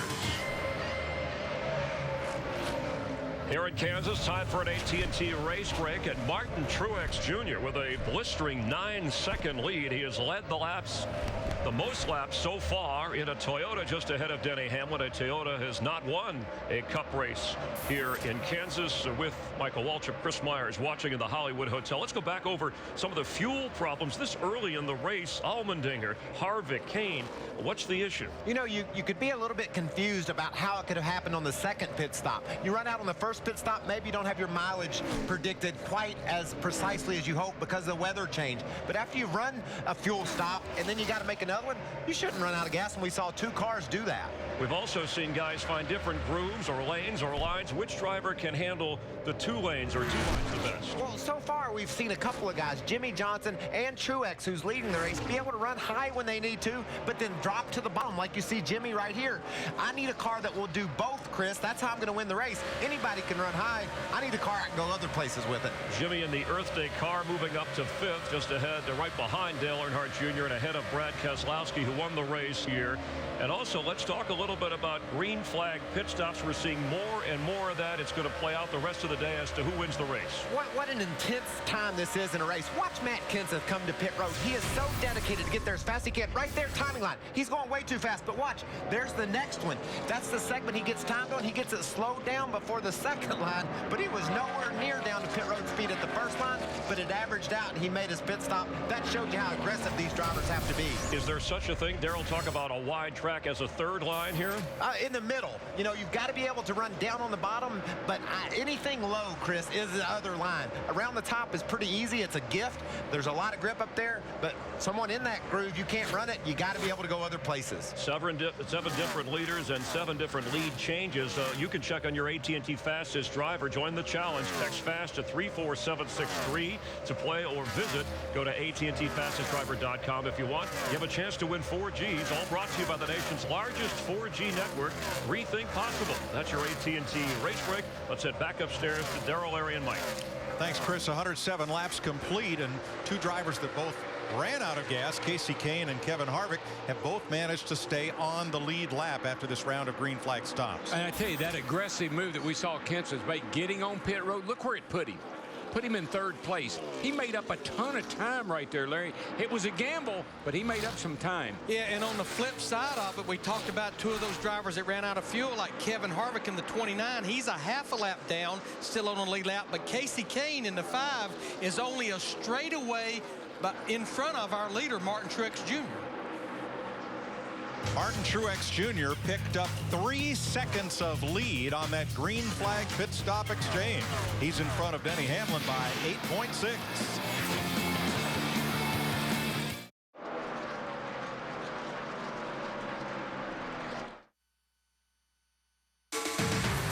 The STP 400 on Fox is sponsored by Geico. 15 minutes could save you 15% or more on car insurance. By Toyota Care and by KFC. Come in today and taste why fresh is better. 114 laps, only 1 caution flag, and Martin Truex Jr. is not only our race leader, he's our Toyota top performer, with Denny Hamlin in second, 7.8 seconds back. Mark Martin 10th, and Kyle Busch number 11 with a bullet, because Kyle started back in 23rd and he is coming to the front. You know, something else I noticed, Mike, is that like Kenseth, we saw him bonsai pit road. He's running 3rd. Earnhardt missed pit road. He's running 4th. Johnson had a lug nut issue in the pits. He's running 5th. So these guys apparently have some pretty awesome race cars to overcome those problems. Hamlin is under fire now from Matt Kenseth. Steve? Mike, before the last pit stop on lap 94, Denny Hamlin told his crew that he was tight at both ends of the racetrack. They made an air pressure adjustment. Moments ago, Denny said we did not make it better. In fact, we just took the back of the car out of the racetrack. Well, I think one thing that's going on with these drivers and their crews, they're starting to chase this racetrack a little bit. Darrell talked about it earlier in the show where the rain washed off all the rubber last night. We're starting to see both ends of the racetrack turn back black where the rubber's going down now. Yeah, Larry, all the way up to the bottom to the top. It just tells you where everybody, they're just running all over the racetrack in the corners, but the whole track is now pretty dark. You see Kyle Busch's progression through the field from 23rd, but Krista, are they having issues? Well, the issue is that Kyle says he can't see, and the reason being there's a vibration, he says, in his headrest. It actually says causing him to make it feel like his eyeballs are going to pop out. And he said the 48 Jimmy Johnson, the team told him, complaining of the same thing. Kyle said, it is hard to drive when I feel like I can't see. And I got to tell you, I believe a little bit of that is the surface of the racetrack. All these cracks and crevices that are in this track, the reason they're going to repave it, is causing some vibration in the race car, just like going down the highway. Really and truly, Kyle Busch at 18 is not a surprise that he's moved up, because if you go back to practice on Friday, he had a fast race car, but he was victim of going late in the qualifying session and just didn't get a good lap in. 4th place. Hendrick Chevy teammates Dale Earnhardt Jr. and Jimmy Johnson. Now Earnhardt came out of the pits 3rd, lost the 3rd spot to Matt Kenseth, and now Jimmy Johnson alongside. Well, the last time a Hendrick driver went to victory lane was 14 races ago when Jimmy Johnson won the fall race here at Kansas. You're riding with Dale Earnhardt Jr. finished 2nd a year ago here to Brad Keselowski in that 88.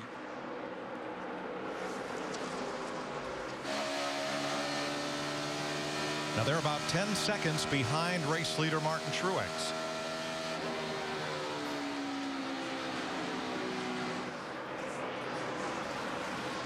Good catch.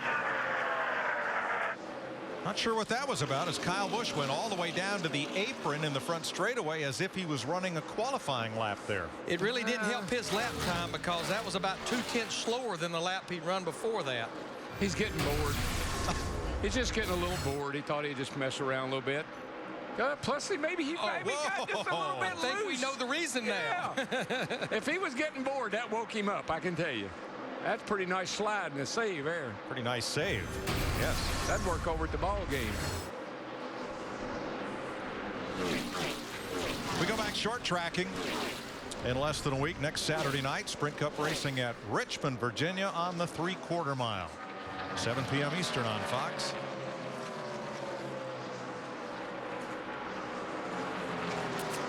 I've been watching Kurt Busch in his 51 car as he just goes by Brad Keselowski. Remember, Keselowski was his teammate last year at Penske Racing, but Kurt started back in the 14th position.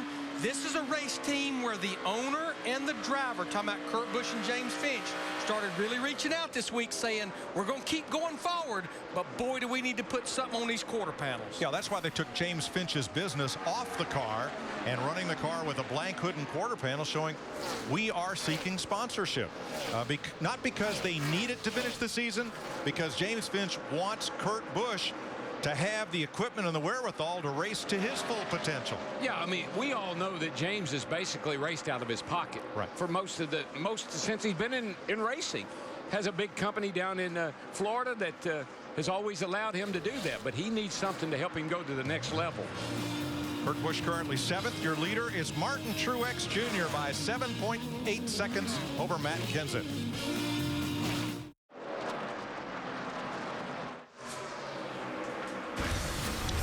Let's take a look inside what's happening in the NASCAR Sprint Cup Series, brought to you by Sprint. Martin Truex has now led 78 laps, the most in this race, and Juan Pablo Montoya is the biggest mover forward since the start.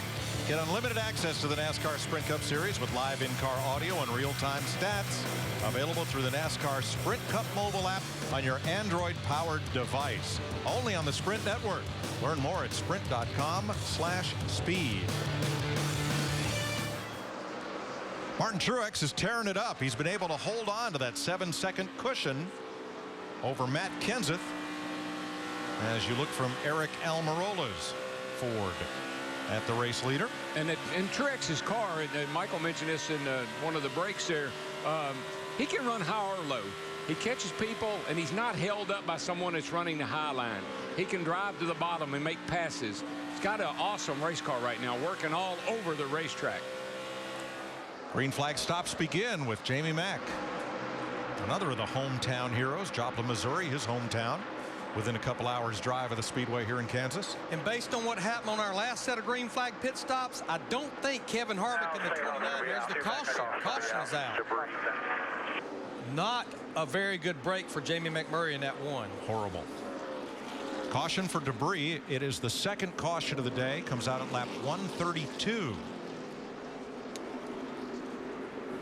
Well, the good news for McMurray, Larry, he can take the wave around.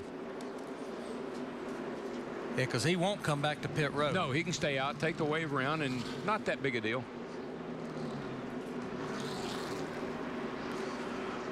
All right, let's find out what is going to happen on this round of pit stops, Matt.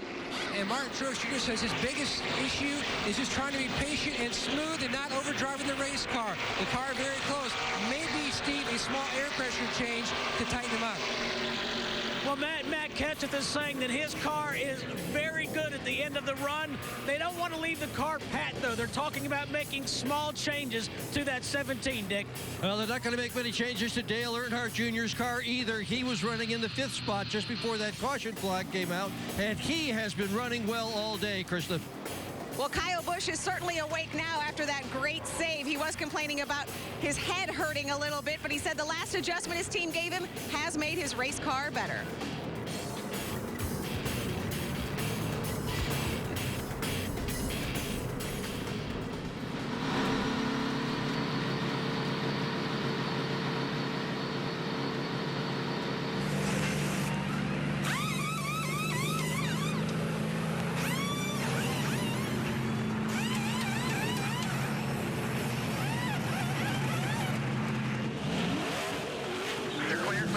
Clear the grass, 4,200, clear the grass.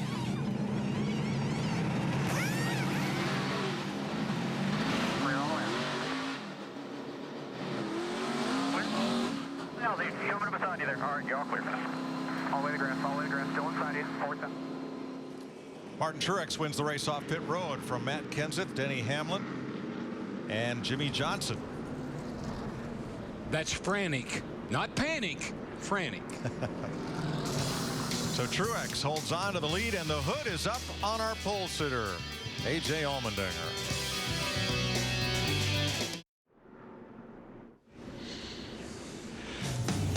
Martin Truex Jr., your leader, under a caution here at the Kansas Speedway. And time for an AT&T mid-race report. Bobby Labonte with engine problems. We've seen engine problems affect a number of teams, including the pole sitter A.J. Allmendinger, who led the first 44 laps, trying to win his first career race. The ordained minister performing a wedding in Reno before he came hoping to win a race here. Out of the picture, Truex Jr. in the picture, along with some other guys who haven't won in a while. Let's see what Darrell Waltrip is looking at. Well, what I'm looking at, Chris, is if Darian Grubb can make some good pit calls and keep that 11 car up there in contention, I think Denny Hamlin may be the guy that can pull off the win.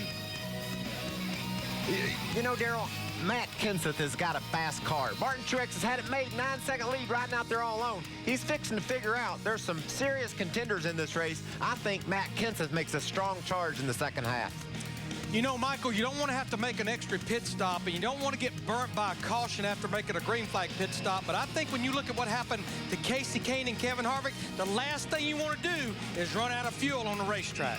It's been nearly 4 years since Dale Earnhardt Jr. has driven a car into victory lane in this league. But today, everything is going his way. The chassis is working right. The crew is doing a great job on pit road, and the crew chief is making the right calls. Maybe it's Earnhardt's day today. This is the third time this year that Martin Truex has led the halfway lap. In fact, in this short part of the season, he's already led more laps than he has in any season since 2007. Finished last year with 4 top 10s. He's on a roll, Chris. And Mike, he said in the pre-race show, I don't even know what that number is about a winless streak. 174 races since his first and only Cup win. But remember, after Richmond last year, fired his crew, changed his pit crew. They've been grade A since. In fact, in Texas last week, under some green flag stops, they helped him gain spots. All he has to do today is protect the lead in the second half of the race. Can Truex do it while others are having engine problems and fuel problems?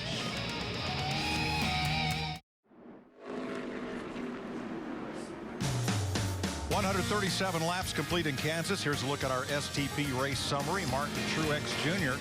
has now been out front for 86 laps, the first of 21 lead lap cars. Truex, one of 7 different leaders. He and A.J. Allmendinger have dominated this race, 7 lead changes and just 2 caution flags. Now to Jeff Hammond and the University of Farmers follow-up. A lot's been said about the repave that's getting ready to happen at Kansas Speedway. But the cool thing about it, the track officials here at Kansas Speedway, they're ready if we have a problem with the old track. They built a special trailer that they can take out to the location of the problem on the racetrack and do the necessary repairs, just like a good pit crew. They've got patch work right here ready to go in action. They got the saws to cut it out. They've got everything necessary to pack it back down so we can get back to racing. Folks, let me show you what's wrong with this racetrack. Even though it's not that many years since it's been paved, look right here, it's already breaking up. This is what Michael Waltrip referred to as a seam. You can see where it's kind of breaking apart as far as asphalt. Here's that ditch he was referring to. The cool thing about it is, if anything happens on the track, this team is ready to jump into action. Thanks, Jeff. Getting ready for the restart. Paul Menard is the free pass car as we get set to resume. Truex ahead of Kenseth, Hamlin, Johnson, and Earnhardt. The top 5, and a lot of smoke from Clint Bowyer's car, and we're going to add a lap under caution so the track crew can have a look and see if there's any fluid up there in the groove as Bowyer is headed toward pit road or the garage. That was pretty inevitable there. I mean, they patched it up and got him back out there, but she was wounded.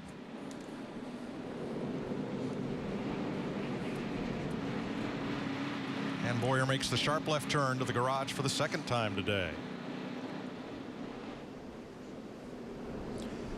Go to ChevyOutdoors.com. You can enter for your chance to win a Chevy Silverado, plus a day of bass fishing with Tony Stewart at his home. That caution flag was a big break for Stewart. He was in danger of going a lap down when the yellow flew for debris. And you know, a guy like Tony, I know they haven't been in the hunt today so far, but don't ever count this dude out. I think back to last year, a number of times Martinsville comes to mind when he got back on the lead lap, got back in the hunt, and won the race. Don't count him out.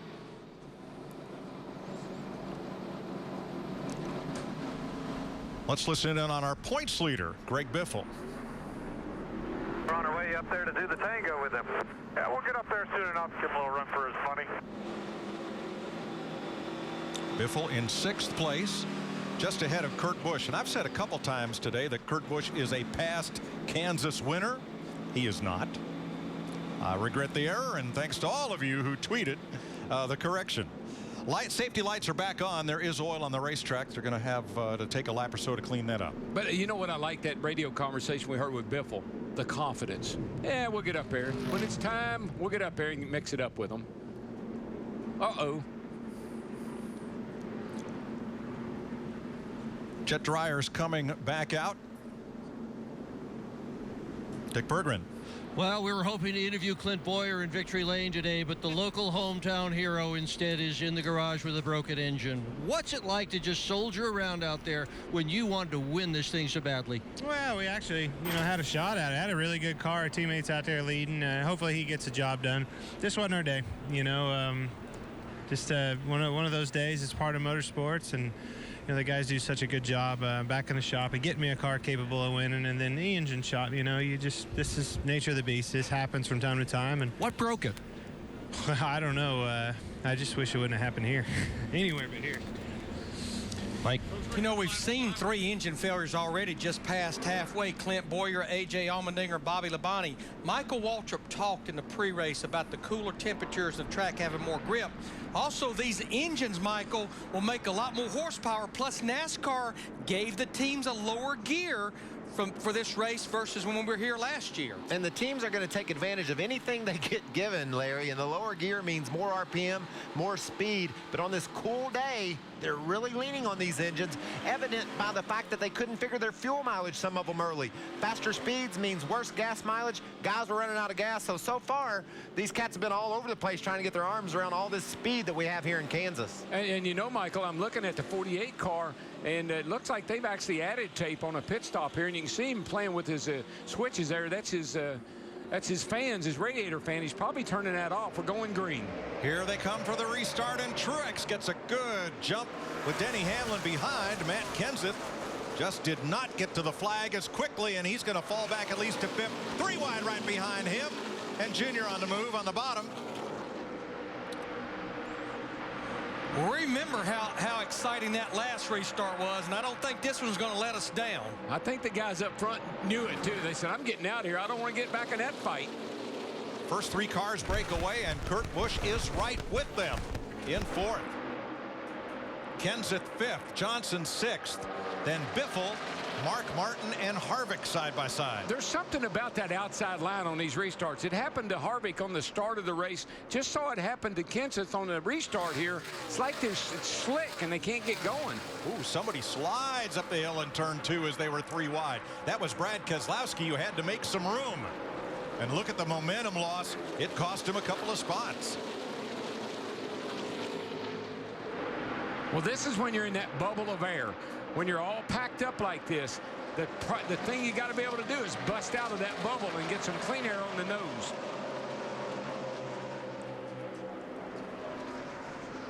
About that little old red and white car right there in 4th. Kurt Busch in that 51 car just keeps chipping away at him. 6 of the first 7 cars, everybody but Denny Hamlin, just ran their fastest lap of the race. Off turn 4 to complete lap 144 with Truex out front. Grab that volume knob and just crank it up, will you?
Jimmy Johnson has been coming to the front. He's worked his way up to 4th place, just past Kurt Busch, to move into the top 4. Mike, I couldn't wait for him to get back around there and run over Digger. That was a great shot, man. I loved it.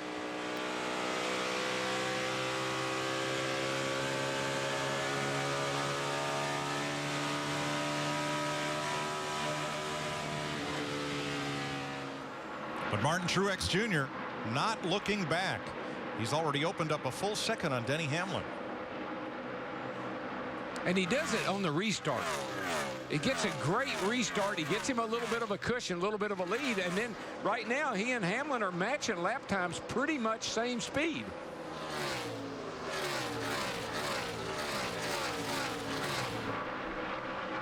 That's what you call you have control of the race. When you can set the pace and everybody has to try to catch you.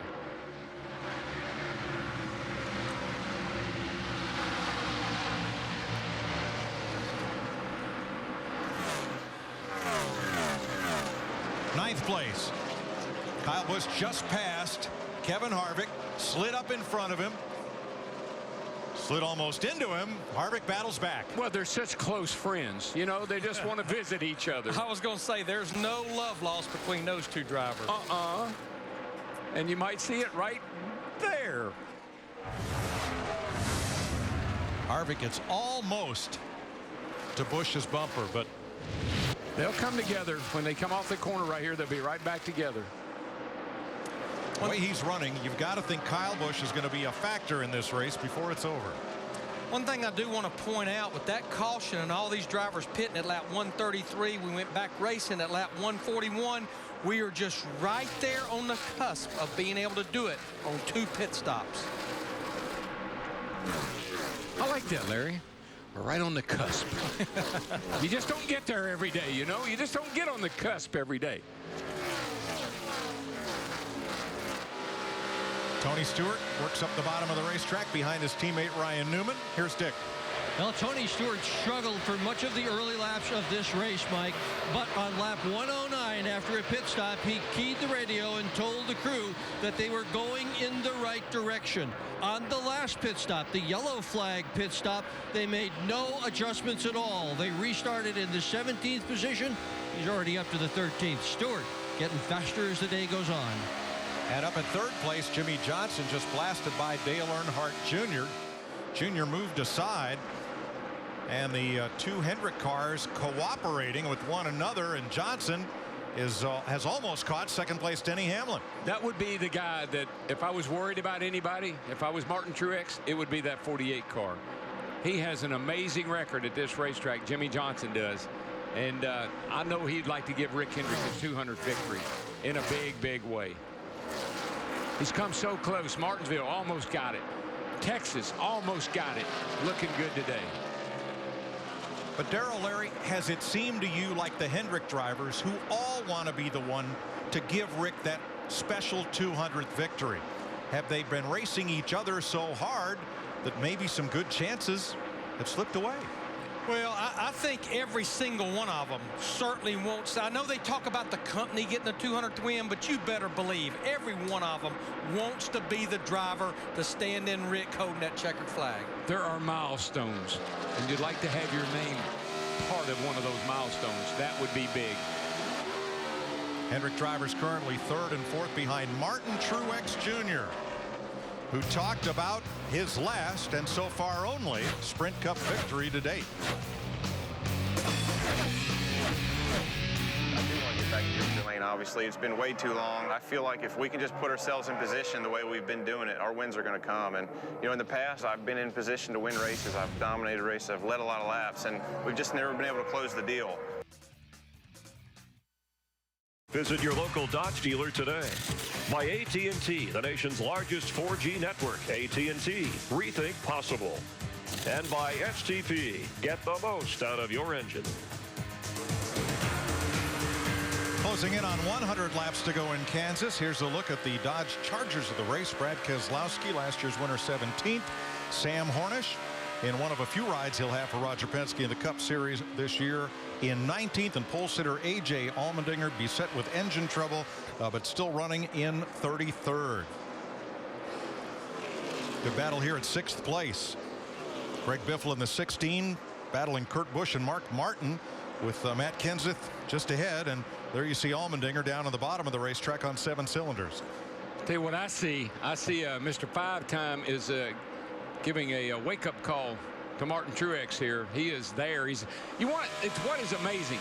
The 48 car is 1/10 of a second quicker per lap. Well, just 1/10 of a second, and it allowed him to catch him. Jimmy has 3 poles and 2 wins here. Bides his time behind Martin Truex. With 105 laps to go, takes another swing at it. Down low in turn 3. Well, and here's a great shot right. Look at Jimmy. He's not working hard. The car is handling so well. Now you see him flip that switch back on. I'm sure that's probably his fan on his radiator. Once he gets up there, he probably doesn't want to get the engine too hot running behind the 56. Flip that fan back on. When he gets back out front, he can turn it back off. Now they have 3.5 seconds on Denny Hamlin and 4.5 on Dale Earnhardt Jr. So Johnson has some time to play with here to try and get by Martin Truex. He tries so hard getting down into the middle of the corner, but Martin Truex Jr. in that 56 just keeps it wound up when he's running up there against the wall. How you know if a guy's got a good handling race car? You never see him go back to the right. At any point in time, it's pretty much always cranking a little to the left, just gently nudging on that wheel. That means that car is really handling neutral to a little tight. This time Johnson settles in, and it's clear Truex's strength, Darrell, is from the middle of turn 2 to the exit of 2. He gets such a jump on Jimmy down the backstretch. Jimmy may be as good as Martin down the front straightaway. Matt? And Mike, Martin Truex Jr. just asked his spotter, Keith Barnwell, I don't know where he is better than me. I've moved around. And Barnwell said simply what you just said. From the center off, he seemed to be picking up some momentum. Yeah, Jimmy gets in the corner a little bit better. Then Martin's got that high line really working, and he's got that power down the straightaway. And he stayed with him pretty close that time through 1 and 2. I think we may see a classic slide job here before too long.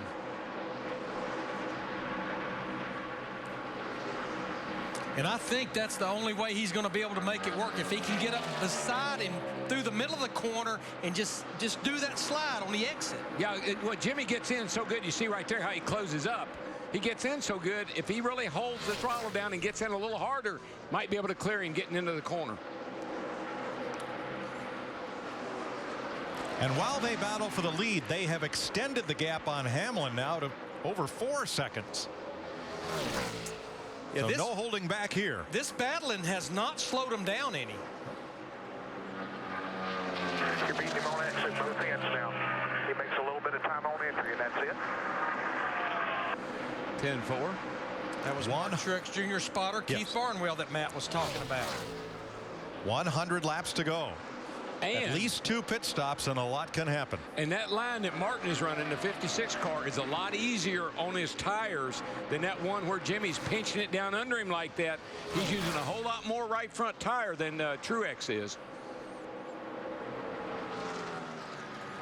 Man, keep doing what you're doing, man. Run your line. Keep putting that heat on him. He'll mess up. There you go. That's what you hope. When you're in pursuit like this, you want to distract that guy. Jimmy Johnson wants to distract Martin Truex, catch him looking back, make him start looking back. Well, Johnson shortcut the front straightaway, and it brought him right to Truex's bumper between 1 and 2. And then Martin shot away coming off turn 2. Johnson looking low. In Truex's blind spot, pops right back up straight behind him, filling up his mirror. 2 really good handling race cars right now. They're both just really working well. Neither one seems to have a real big issue anywhere. We'll keep a close eye on this battle. Martin Truex Jr. and Jimmy Johnson for the lead. Denny Hamlin now 4.5 back. Dale Earnhardt Jr. 6 seconds back in 4th. Do you want a chance to introduce a driver at the All-Star Race May 19th in Charlotte? Go to sprint.com/speed to find out how and bring your best stuff. Kurt Busch on pit road at 175 laps. Yeah, this is pretty much a scheduled green flag stop, Dick. And Kurt Busch has had the best race of his entire year, Larry McReynolds. The car has been tight all day long. They've been working on it all day long. They're getting it better and better. He spent much of the day in the top 10. And that tells me that I'm not sure that Kurt Busch can make it on one more stop. If we see drivers go to lap 178 or 179, they probably can do it on one more stop. Steve. Larry Mack, Mark Martin coming to pit road says the car has good balance, but it's just a little bit snug in the center. 4 tires and air. They'll make an air pressure adjustment in the right rear, and they'll go up on the track bar. Matt? Kevin Harvick started the day on the outside of the front row. He hit pit road in the 9th position. Harvick said, we simply have got to take a major swing at this. We are not making any headway. He said the car is tight 5 different times, Steve. It's so tight. And Matt, Denny Hamlin saying that he needs a little more front grip. The last adjustments they made did not help. In fact, they're reversing those. So again, a little bit more front grip for Denny Hamlin. That's what he needs. Krista. Saying the balance a little bit better on his race car on this last run, but he's still worried about it being a little tight. They're going to make some adjustments to give him a little bit more movability in his car. Steve? Similar situation for Jimmy Johnson, Krista. He gets a windshield tear off. He's saying that his car is just a little bit snug in the center. Jack Canal being the cheerleader saying, hey, hang in there, buddy. We'll make it up for you on pit road. Matt. And last week it was Biffle. Truex is trying to make it this week. End a long winless streak. Now 174 races.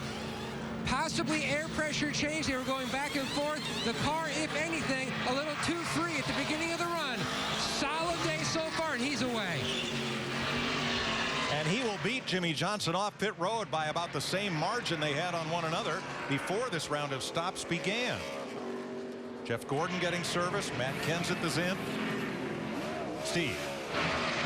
And Mike Matt Kenseth is saying we have taken the front end out of the race car, saying that it's shattering.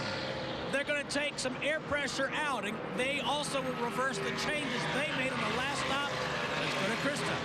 We haven't really said a lot today about Ryan Newman, but he has steadily been in the mix. He actually said to his crew chief earlier, Tony Gibson, we have a fast race car. We just need to get it dialed in. That is exactly what they're going to try to do on this stop.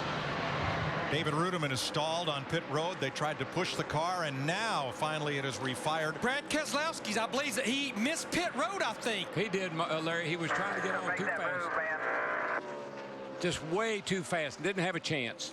He was our leader, the last driver on the lead lap that had not made a green flag stop. So we will cycle back around to Truex in the lead. Here's what happened to Keselowski. He's just carrying way too much speed, and he's up. He knows it too. He's up there. He's in that point where he couldn't just make the turn to the bottom. He's had too much speed.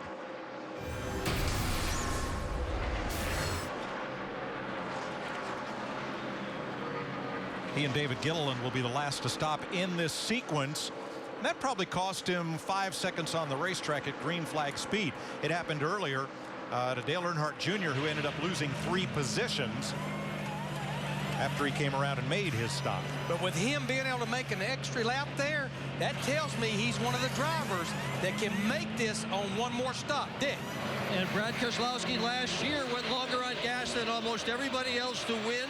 And in the second race of the year, fuel mileage also played a factor in Keselowski finishing 3rd. They are waiting to get the fuel in that car to make sure they've got as much as they can for the end of this race. He went 57 laps to win this thing last year, Larry, on his last run. So Truex back to the lead, which has increased over Jimmy Johnson. It was 0.3 seconds. Now it's 1.1. Let's go back to Brad Keselowski and the miscue of missing pit road and listen in on his in-car radio.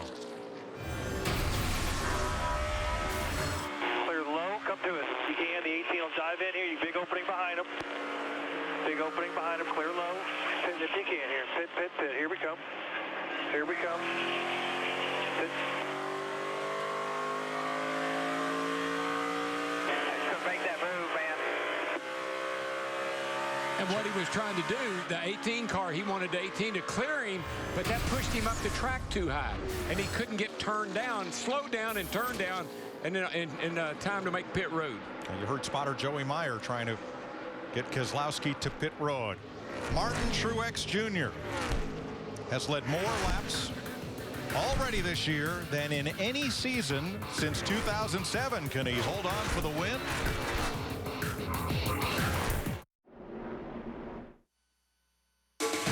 The STP 400 on Fox is sponsored by Sprint, proud sponsor of the NASCAR Sprint Cup Series, and by Subway. Subway broke the 200-calorie breakfast barrier with egg white morning melts. Subway, eat fresh.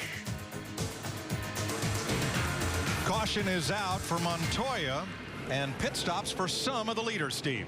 Including Jimmy Johnson. He says that his car is still hitting the splitter, Mike, down in 3 and 4, and generally getting tighter as the run goes. They took half a pound out of the left rear tire. Matt. Steve, Greg Biffle says the car is just absolutely all over the place. It goes from being tight, then loose, then back to tight, then loose. Right side tires for the Biff. Now here's why we're under caution. Juan Pablo Montoya was running in 16th position. As you ride with Brad Keselowski. See him up there. He gets in the corner a little high. You see the car wiggle. I think he hit one of those strips. Got the car just a little loose, wiggled a little bit, and smacked the fence. So the safety trucks are out checking for debris. Montoya's made a pit stop, returns to the fray. And Joey Logano will get the free pass on this caution. So let's take an inside look at what's happening in the NASCAR Sprint Cup Series, brought to you by Sprint. Martin Truex Jr. at lap 143 set the fastest lap of the race, and Joey Logano is now the biggest mover forward. Check out the NASCAR Sprint Cup mobile app on your Android-powered device on the only national carrier with truly unlimited data. Learn more at sprint.com/speed. Now, the first 8 drivers chose not to pit under this caution. Yeah, and Steve Burns was telling me in my ear that Chad Knaus and Jimmy Johnson were questioning their decision to stop there. Those drivers that stayed out, they are banking on these caution laps, being able to buy enough laps to make it on one more stop.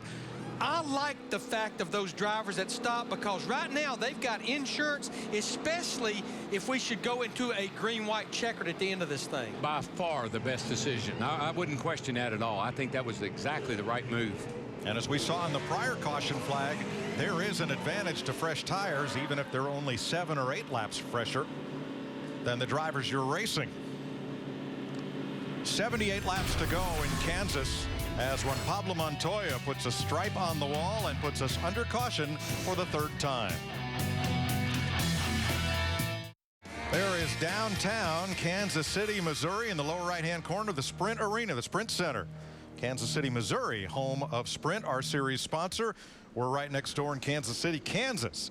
And here is what is fresh off the wire.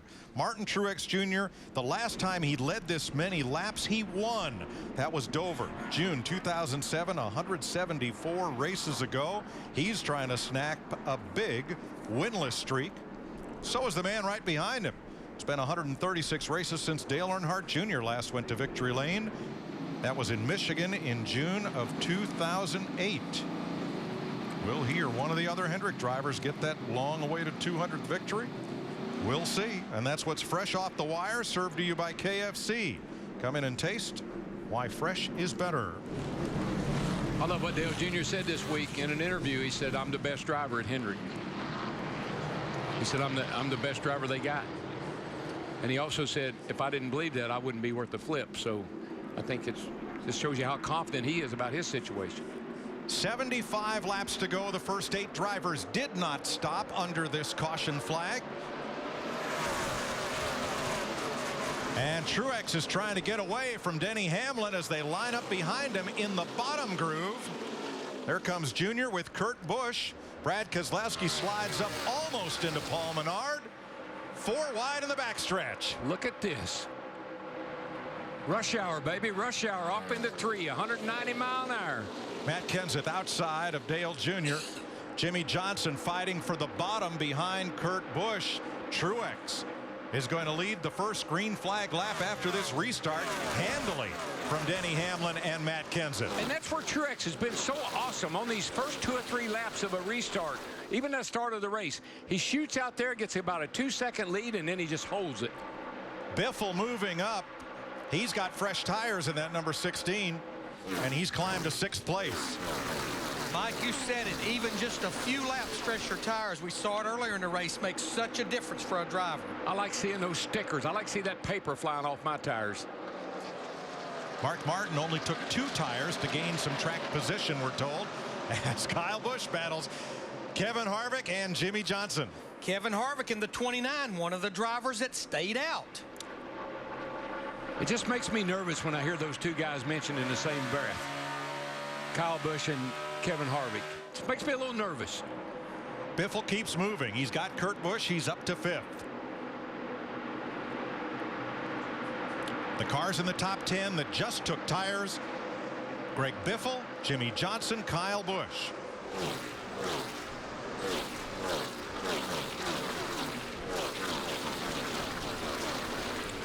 Johnson dives under Harvick. This will be back in 7th place. Makes the pass.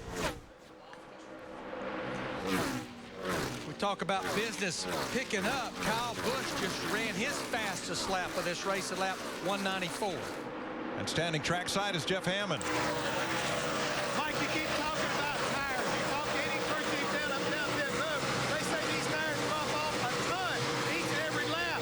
And the thing is, when it comes down to pit road with these number of laps we have left in this race, the shootout is going to be on pit road and which crew can perform to get those 4 fresh Goodyears on the fastest and not make a mistake and beat yourself. Krista. Ryan Newman had taken 2 tires on the last stop, but he just came on the radio and talked about a possible flat. So they came in to make a 4-tire change. He said it's been chattering really badly. Ryan Newman was 14th. And have a look at Newman trying to get to pit road with Carl Edwards right behind him. Oh, man, that is so close. Carl had no idea that Ryan was getting ready to drive on the pit lane.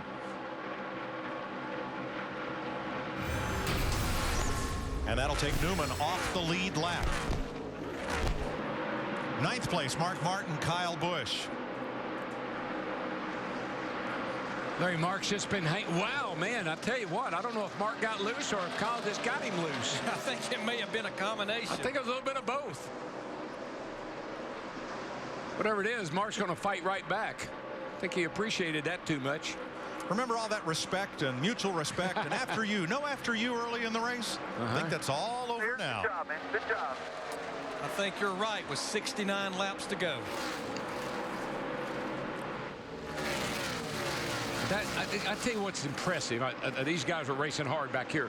But that 56 car, he's already got a 2.5-second lead in about 3 laps here. He gets away so fast. Saw it on every restart. Saw it leaving the pit box. Just got a lot of get up and go today. But company's coming, Darrell. Back at 6th place, Jimmy Johnson is the fastest car on the racetrack. Everybody else has been 32 seconds plus. Johnson's last 2 laps, 31.88, 31.93. You mean he's in 6th. The guy moving up. The guy that wasn't real sure about that pit call? That would be him. That would be him. And together again. Making me nervous. Kevin Harvick in that 29 and Kyle Busch in the 18. That's a battle for 9th right now. Like a magnet.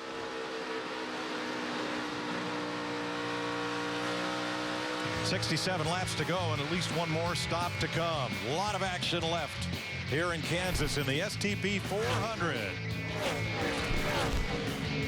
It's time for an AT&T race break with Michael Waltrip, Chris Myers, and Martin Truex Jr. in a contract year with Michael Waltrip Racing and his sponsor Napa. Who gives the best challenge as far as fighting him off down the stretch? He leads Denny Hamlin, Matt Kenseth, and Jimmy Johnson moving up. Oh, what about Jimmy Johnson's pit call? Chad Canal said, come get some tires. We got to do something. We can't pass Truex. I love Chad's attitude. I know Jimmy's determined, wanting to get a win here. So the biggest competition I see is Jimmy Johnson. But remember, Matt Kenseth, I like what he's been doing all day. Very aggressive. Couple of really fast cars. And as Jimmy moves up into 4th in that 13-race winless streak for Hendrick Motorsports. Remember, Jimmy won here back in the fall. He's finished 2nd 3 different times, and the Truex team was eavesdropping on the radio communication when Jimmy Johnson and Chad Knaus made the recent pit stop. But what about the points leader, Greg Biffle, his statement win last week in Texas. He's won here twice before. He's only won back-to-back races one other time in his career. That was 2008. But he's racing just outside the top 5, battling with Dale Jr. there, sideways off the corner. He's got a solid car, but I haven't seen the speed out of him that I've seen from Jimmy Johnson and Matt Kenseth. Both of them seem to be able to charge to the front. Biffle just seems to be hanging on like he was hanging on off turn 4 there sideways. Yeah, and Jeff Gordon just moving into the top 10. Jeff Gordon has led a lap in each of the 7 races so far this year. Hasn't won a race yet, has not led today, has not been near the front, but just moved ahead of Kyle Busch. And I like the adjustments they've made on this car. I've been eavesdropping too on the radio transaction, and Jeff says, I'm loose, give me a little bit of bite here and there, and they're making some great calls on that car, and he's getting better and better trying to get around Harvick here. And you touched on it with Kenseth, the aggressiveness, the pit road stops down the stretch. Well, when you have green flag pit stops, Chris, you want to get every inch you can get. That means these drivers are challenging the entrance. Some of them are sideways. We've seen them sliding through the first pit box. That just goes to show you how intense a green flag race is for these drivers. They know they have to get every little bit every second, and they can gain a little bit getting to pit road. They're going to give it a try. And these are the drivers, the AT&T Fastest Driver Challenge. Text 34763 or go to fastestdriver.com for a chance to win 4Gs. Brought to you by the nation's largest 4G network. Mike, with 59 to go, 10 lead changes, 8 different leaders, only 3 cautions so far. Thanks, Chris. 3rd and 4th are side by side. So are 5th and 6th and 9th and 10th. On your left, Kenseth holds off Jimmy Johnson for now, and the 2 best friends on the right side of the screen continue to each refuse to lose. BFFs right there, buddy. Telling you. Jimmy Johnson restarted 12th on lap 193. We're now at lap 209, and he's knocking on the door of 3rd place. This has been a really back and forth battle between Kyle Busch and Kevin Harvick. And here comes Casey Kane. He's going to join the party. Jeff Gordon up ahead of him just made a pass by both of them while they were messing around. He's pulling away. Those 2 have all but run over each other, Darrell. And I think that's what Casey Kane is watching. It's like, I'm not sure what these 2 guys are going to do up there. I am. He may not be. He needs to be up here with us. Well, Kane is coming, and so is Tony Stewart. That's going to be a 4-car battle in just another lap. Meanwhile, Greg Biffle moves up to 5th. Ooh, little wiggle wobble there. Yeah, Biff's had a little wiggle and a wobble here and there, but that doesn't bother him. He is my classic wheel man. Biff, another driver who's not yet led a lap today. 3rd place. Jimmy Johnson has made the pass. Matt Kenseth trying to hang tough right with him. Right now, they're about 3.5 seconds behind our leader, Martin Truex Jr. in the 56. Here's Truex. Here's the gap back to Denny Hamlin. I'm just going to call him Mr. Lonely because he hadn't had anybody around him all this race. On the restarts, lap or 2, he drives off and gets him a comfortable lead and kind of keeps him at bay.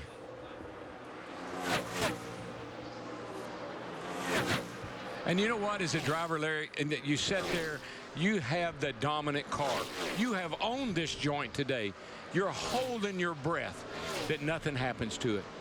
A driver is so, I mean, you want to think about winning, but you cannot until you cross that start-finish line. And right now, the first 3 drivers are within hundredths of a second on their lap times. But I think the report that Jeff Hamlin gave a little bit ago hit the nail on the head. We know every driver has to make at least 1 more pit stop, and that pit stop should come about 10 to 12 laps from right now. We've seen so many mistakes on pit road today. This is where you cannot have a mistake, be it speeding, lug nuts, or any of those issues. What I worry about, I watch Martin Truex running this racetrack. He is rim riding. He is riding that wall. If he loses any focus at all, any concentration, if he looks back to see where that 11 car is, or if somebody says something on the radio and he loses concentration momentarily, he will scrape that wall. We're at Richmond next Saturday night, and in 2 weeks from today, we'll be at Talladega. Saturday night, a Rodney Adkins infield concert. And we'll kick off Sunday with a special hour-long pre-race show. Great seats available. The number and the website are on your screen. And we'll see you in Talladega in 2 weeks. Tony Stewart's been in the wall. Well, Darrell, I think the same thing may have happened to him that you were talking about Martin Truex Jr. You're rim riding and you're right there at it. You just got no room for error. And you can see right now, all it takes is Tony look back. The spotter says the 5 is looking. The 5's looking. Same place he hit the wall in practice.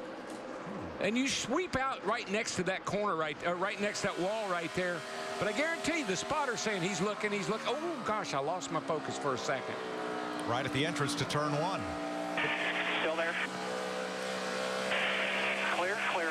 But Darryl, you're right. He did that exact same thing in practice on Friday. Same place. They just put the wall so close to the track, I swear. Stewart lost only the 1 position to Casey Kane in that incident.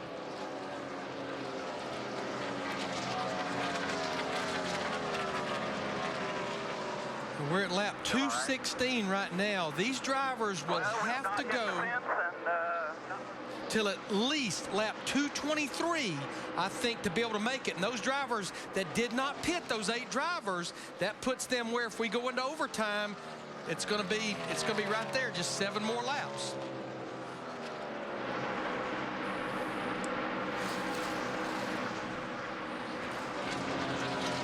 $50 to go as Kyle Busch moves up to battle, or rather moves back. Casey Kane moves up to battle Kyle Busch. Kevin Harvick had driven away from Kyle, and now he loses a spot to Kane. Puts him back to 12th. We're on another record pace for this race. They're averaging 140 miles an hour. I believe the average for the record here is 137, if I remember right. So, like last week, cars are fast, getting a lot of green flag runs, setting a record. You know, Kyle was working into the top 10 and moving up, now falling back. Martin Truex Jr. has that much of a gap on Denny Hamlin, 1.1 seconds. The 2 Toyotas out front, trying to give Toyota their first win here. You was talking about, you know, the Kevin Harvick and Kyle Busch racing each other real hard. At some point in time, you know you're using up your stuff. You're overdriving your car. You're using up your tires. You got to back off a little bit, even if it means letting that guy get away from you. Now Jimmy Johnson in 3rd is 2.5 back. And Matt Kenseth in the 17, within striking distance, 4 seconds behind the leader. Yeah, Mike, and he feels that way too. Michael Waltrip said that Matt had been really aggressive, and just moments ago, Matt Kenseth said, hey, listen, guys, don't worry. I'm going to let the 48 have the spot for now, but my car gets better later, so I'm going to get it back. And I bet you you'll get a big part of that back on coming on to pit road under a green flag stop. Should we get there, we're starting to see green flag stops start. You see Kurt Busch in the 51. I don't think Kurt Busch can make it from here to the end without stopping again. Dick. Kurt Busch was in the 8th position. They were concerned about the chassis in the car, loose under throttle, loose exit as well for the 51 on the right side of your screen. He was the first car on pit road on our last round of green flag stops, so this would be on schedule.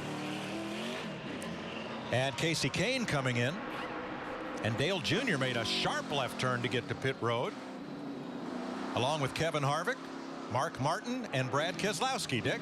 An interesting strategy with Dale Earnhardt Jr. They're going to set the car up a little bit tight for the beginning of this run. They expect it to get free as the run goes on, so they're hoping it's going to be just right at the end. Krista.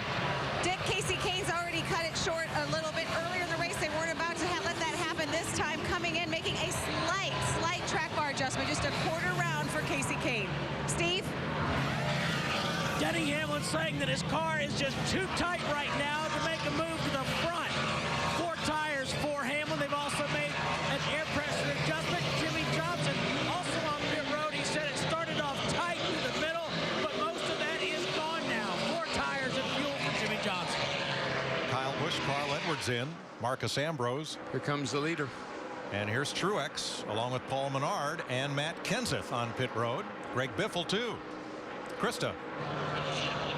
Kyle Busch coming in. They took 2 tires on the last stop. Kyle saying he is just way too tight right now at this point in the race. He is plowing. Matt? Impressive day so far, trying to close it out for Martin Truex Jr. Started 6, hit pit road, slides to a stop. No chassis adjustments on this 56 machine all day. Just an air pressure change. Good solid stop to Biff. He pulls into a stop. The 27 Menard had to wait on him. Biffle. They're going to try to make a big swing with the air pressure and a chassis adjustment, trying to get him more grip on this last run to the finish. Jeff Gordon got 4 tires and fuel. Casey Mears is in, so is Jeff Burton. Here comes Tony Stewart and Jamie McMurray as we cycle through this round of green flag stops. Well, Pablo Montoya is the new race leader. Dick? Well, no surprise. Tony Stewart told the crew that the car had gotten loose, that they have lost the stiction, the glue that holds the right rear onto the racetrack. So they'll work on that on this pit stop. Haven't quite gotten it all day for Stewart. They've come close, but not quite nailed it yet. Eric Almirola coming pit side along with Regan Smith. Cars that have exited the pit battle for 4th and 5th side by side, the 2 Toyotas that were 1-2. Yeah, well, that's what they're battling for right now, and you can see that all of a sudden Mr. Lonely has some company. Now, when they began pit stops, Truex had a 1-second lead over Hamlin. Hamlin's pit crew and Denny getting on and off pit road made that up. Well, I think also Denny Hamlin pitted 1 lap before Martin Truex Jr. That's probably 2 seconds right there, just that 1 lap fresher tires. It's going to take everything that Denny Hamlin has and his pit crew to keep up with that 56. They made an awesome pit stop. 56 Truex exited the pit road perfectly. He's going to be a hard man to beat today, Larry. Montoya comes in for his final stop. And that will turn the lead. Looks like back over to Martin Truex, just ahead of Denny Hamlin. You know, something else, Mike and Larry, that's happening is the sun is starting to pop through quite a bit that we haven't seen all day.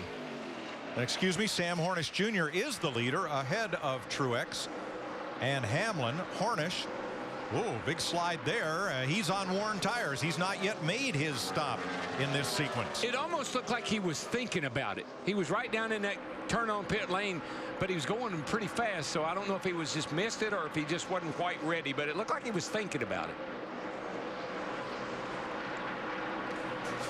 But you're right, Darrell. This is the first time that we've seen this sun today, and that's definitely going to change the way these cars are driving. You will. You're right.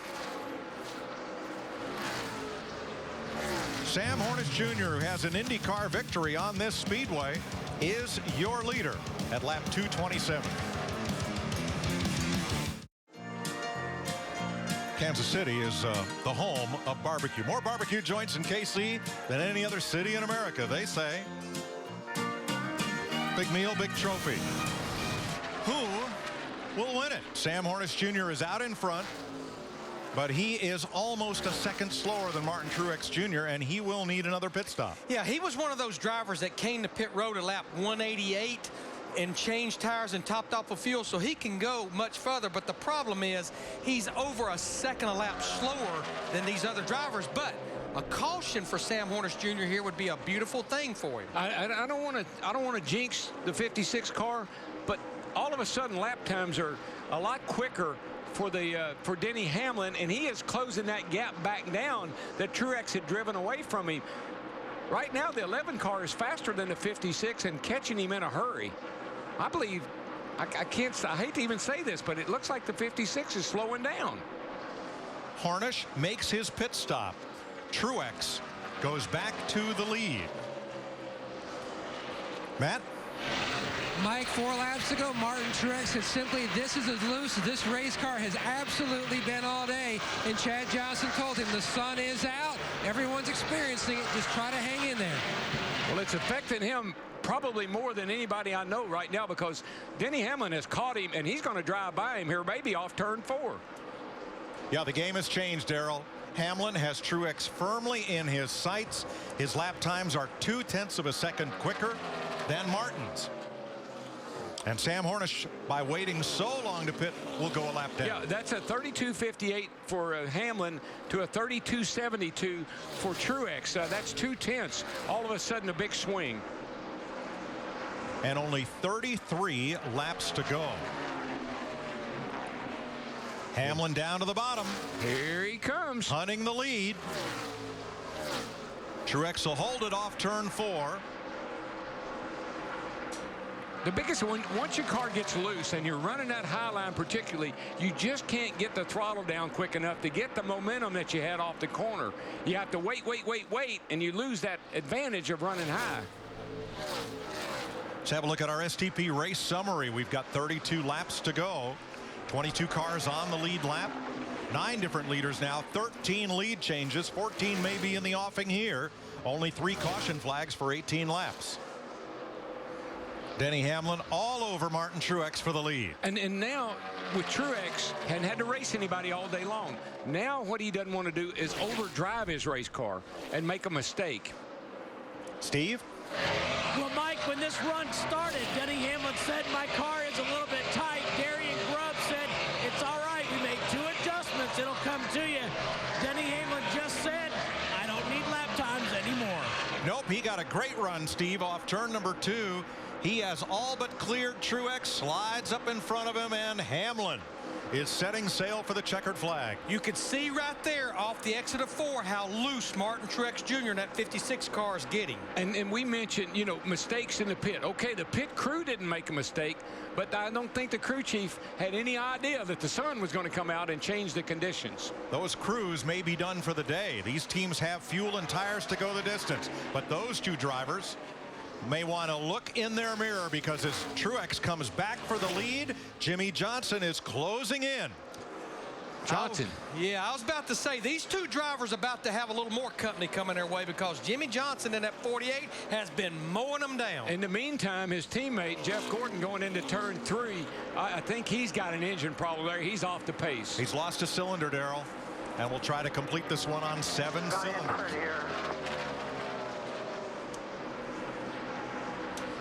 I think, Larry, I think you or Michael one mentioned that they gave him a lower gear for this race this time. It has taken its toll on these engines. Well, they did, and we just got word that Kurt Busch in the 51 may be going down a cylinder. That's a Hendrick engine as well, just like Jeff Gordon. 28 to go. Here's our 5-hour energy big move of the race. Denny Hamlin sets up Martin Truex, who wiggles just a little bit. And Hamlin drops down low to take the lead. I cannot believe the lap times on Truex's car, Mike. 33:20 that last time by. That's almost a second slower than he's been running. Well, from the entrance to turn 1 to the entrance to turn 3 is now in full sunshine for the first time today, and that may have made the difference. Hamlin leads by a second. Jimmy Johnson 1.8 back. How will it turn out? Fox Sports is proud to support the American Heart Association, helping to help heal their lives free of heart disease and stroke.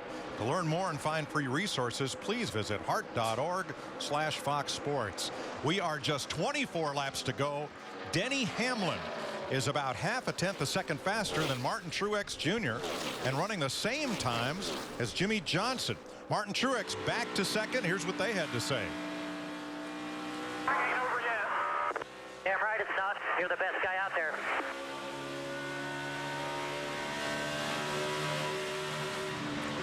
Two Toyotas out front, a Chevy and 2 Fords chasing them, Michael. Yeah, I've been listening to the radio. Denny Hamlin's car is loose as well. A lot of them have really freed up because of the sunshine. But, Darrell, you nailed it. When you have to run so close to the wall like we've seen Truex doing all day long, grip goes away, it's easy to slip up into that fence. Getting so close, look how high he goes. But he's began to close the margin a little bit on Denny over the last couple of laps. I like it. It ain't over yet. This is what NASCAR is all about. Drama at the 11th hour. I don't know about the 11th hour, but it's 245 laps and we got drama. 22 to go. Drama with the 11th car. Roger. Paul Menard was trying to keep from going a lap down. He's up the racetrack right in front of Hamlin. Woo! Didn't leave any room there, did they?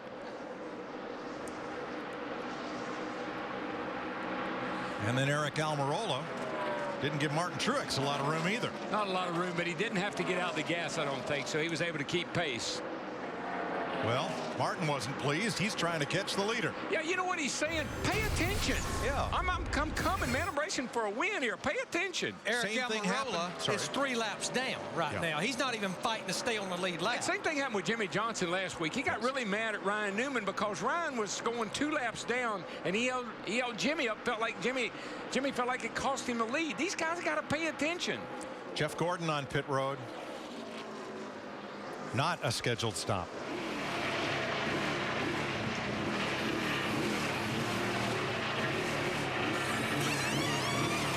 Yeah, you can hear Jeff Gordon. He's having a hard time just keeping the car running. He is 21st, 1 lap down. All the way. And goes back out to complete these last 19 circuits.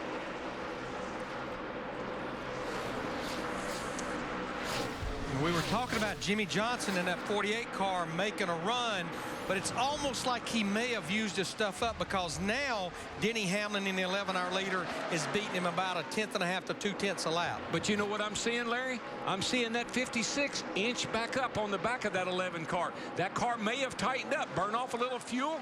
Maybe the car will tighten up enough that he can get back up there and get after him. Denny Hamlin finished 3rd here last year. That's his best ever finish at Kansas. That lap by, that was 1/10 better for Truex. And he's back running about like he was earlier before he had problems. I think that sun went back in. Now he's catching him back. We talked about Truex and Johnson. How about Matt Kenseth in 4th place? He is 4.7 seconds back with 18 to go. If I can keep clean track here, I think I can go get the 48, maybe the 56 there. I'm trying. Your boss puts hands faster lap than them two. Keep on digging, man. Well, at that rate, he would catch Jimmy Johnson in 10 laps for 3rd. 10th place, Carl Edwards, Kyle Busch. Hey, man, you got now's when you show them what you got. Because every position is worth a point. And last year we found out just how much 1 point would mean. That cat in that 99 car, Carl Edwards, for sure knows how important 1 point is. And we haven't talked a lot about Carl today. He's running 11th, got a shot to get in here in the top 10 if he can get by the 18 car. This is when you got to give it all you got, man. Let her all hang out. Starting to hear a bunch of buzzsaws coming by. Jeff Gordon, Kurt Busch in the 51, who goes a lap down. Several drivers out there just trying to soldier on to the finish on 7 cylinders. I tell you, I just don't think the race between the 11 car and the 56. 56 has got his legs back up under him. He's fighting back. Just ran a 32.6 to a 33.09 for the 11 car. He's coming back. You see the dynamic interval on the pointer right there. And as that number gets smaller, Truex gets closer. As it expands, Hamlin pulls away. But I have to say now, these guys have been working some traffic here too, and they've been holding them up quite a bit. And they're going to hold Denny Hamlin up a whole lot more than they will Martin Truex Jr. because Denny Hamlin's the one that can put him a lap down. Oh, Truex right up in front of Kurt Busch there. Had to, man. You can't get side by side. It just kills your speed. 14 to go. And Mark Martin running in 8th place may also be having some engine difficulties. I just think he's off pace. 55 just lost a cylinder, Larry. And if that's the case, that's 2 of the 3 Michael Waltrip cars and drivers that's had engine issues. The only one right now is the guy you're seeing on the left-hand side, Martin Truex Jr. in the 56. Denny Hamlin's teammate, Joey Logano, had an engine problem before he even turned a lap of practice here in Kansas. I believe traffic is really what has caused this lead to shrink a little bit. That time by Truex lost a 10th. So it's kind of nip and tuck right now. Gain a little, lose a little. Logano's going to make it easy for his teammate to get by, Denny Hamlin. Plenty of room. Here comes Truex. Close it up even further. And I really like what Hamlin, Larry, you notice now Hamlin has really hugging that wall. I mean, he moved up off the bottom because he had been a bottom feeder most of the day. Well, he watched that 56 car of Martin Truex Jr. He ran behind him a ton, watched him right up against the wall. 7 cars with engine issues today, every make but Ford. has had some sort of engine trouble. Chevy, Dodge, and Toyota. Well, Larry, it was just, we were talking about this earlier. They gave him a lower gear for this race. Lower gear means more RPM. More RPM means things can break, and so we've seen it today. But we're within sight of 10 laps to go with 2 Toyotas leading Jimmy Johnson's Chevy, then 2 Fords, then 3 Chevys. Yeah, Mark Martin is just about stopped going down the back straightaway. Matter of fact, he just puffed a big puff of smoke out of the car.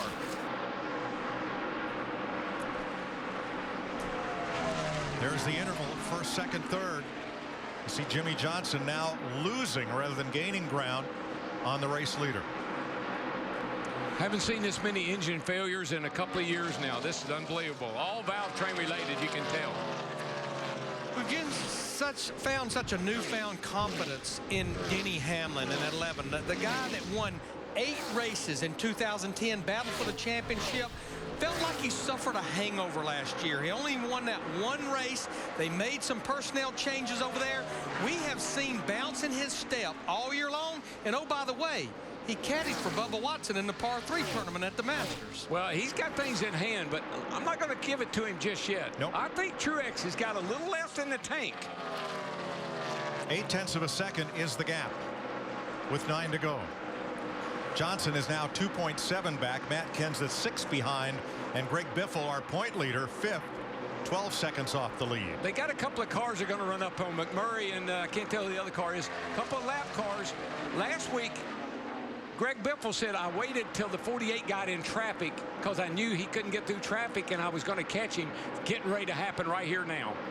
That's David Reagan just ahead of the front 2. Jimmy Johnson with a slide, trying to hang on to it for 8 more laps here.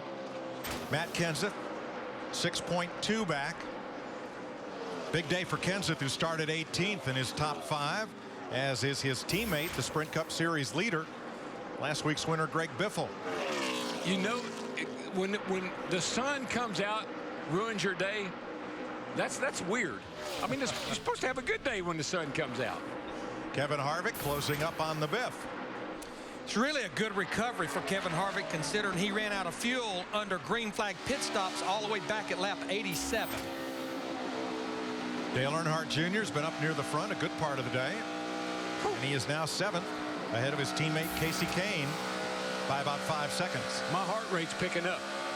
That 56 is going to get to the 11. I tell you, they're 2 pretty equally matched cars right now. I like what Truex is doing. He is rim riding around this racetrack, but he's making time. He's nipping away at it. They're going to come down here 6 laps to go this time. Truex half a tenth quicker. Unless he can pick it up just a bit, he's going to run out of laps, Darrell. I just think it's a matter of if one of them makes a mistake or not. Right now, Hamlin's got him at bay. Neither one of them can afford a mistake. We're going to catch Jeff Gordon in the 24. Of course, down a cylinder. He'll pull to the bottom, let them go by. They are, Larry, you probably couldn't put a piece of paper between those cars and the wall right now. They are so close. And it's about 5 car lengths with 5 to go. And this is, you've been out here all afternoon, and now you've got to be the most precise you've been this whole race. Can't make a mistake, Michael. How about these guys running an inch off the wall? And by the way, 32.835. They ran exactly the same time last time by. This is precision driving with everything on the line, guys. Truex has it down to half a second. They still have a little bit of lap traffic up in front of them. 4 to go. It's just kind of the intervals are staying the same. That time it was an 89 to a 91. Last time it was both 84s. Not closing, not losing anything, not gaining anything. Gained about half a car length that last lap. 4 laps to go. 4 car lengths is the separation. Truex had a little more mid-straightaway speed, but Hamlin packed it into turn 3. Yeah, but Truex dropped it down just a half a lane. It looked like he got a little more grip. Got off the turn 4 just a little bit better that time. He took a big chunk out that time, about 1/10 and a half on that lap. And Larry, it was all, he kind of dropped it down a little bit as he exited 4. He got a really nice run. Boy, this is a nail biter right here. They're going to be bumper to bumper on the white flag. Truex dives to the bottom. Hamlin up top. It's a bonsai. It was a dive bomb move. And it gets Truex. Whoa, he's sideways. He was within a car length. You know what he said, Mike? He said, this is my shot. I got to go now. I think that's all he had. And he gave it a shot, that's for sure. 2 to go. Does Truex have one more chance? He lost so much ground. I love what he did, but he may have done it a little too soon. He's got to draft off that slower car. But the gap is 4 car lengths, and Denny Hamlin will face the white flag. You know why? I like it. I think Truex thought, I'll surprise him. Flag, one more. I'll surprise him. He thinks I'm going to do that on the last lap. I'm going to do it now.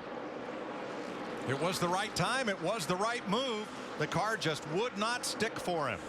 One lapped car in front of them as 2 Toyotas duel to the finish on the final lap in Kansas. Jimmy Johnson 3 back. Here goes Truex again. He's going to try it right down to the bottom. They're almost even. He slides up a car length back, and that's all he's got. Denny Hamlin gets his 19th career Sprint Cup win and his 2nd of the season. Yeah, Truex tried it, but he couldn't make it stick. So damn proud of you. Great job, guys. I have to agree. Denny Hamlin led twice for 32 laps, including the final 31. On a day that tested the pit crews, the fans, everybody who was outside today in this blustery, cool day, Denny Hamlin scores the 56th Sprint Cup Series win for Joe Gibbs Racing. There's Darian Grubb that led Tony Stewart to the 2011 Sprint Cup Series championship. Now he's led Denny Hamlin to 2 wins so far, 2012. And look at him, all business. Is he jumping down and running and jumping and screaming? No, sir. Pack my stuff. I got home. I got work to do. I got to get ready for Richmond. Hamlin gets his first Kansas win in his 9th start here and joins Tony Stewart as the 2nd repeat race winner of 2012.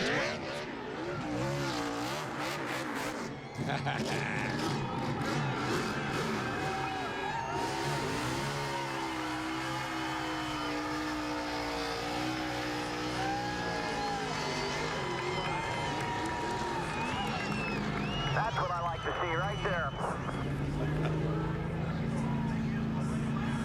13 Kansas races. Hamlin is this track's 9th different winner. Great race for Martin Truex Jr. and a great try in those final laps.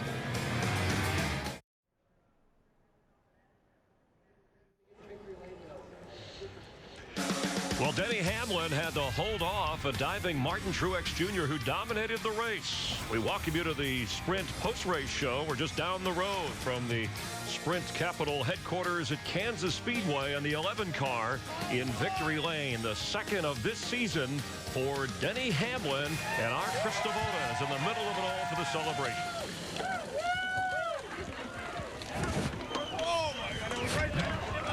The celebration ensues. Denny Hamlin sort of called his shot earlier this weekend, saying you had a good car. I know your buddy Bubba Watson wins the green jacket. You have a green car. Let's throw in one more. Earth Day. Was green the difference?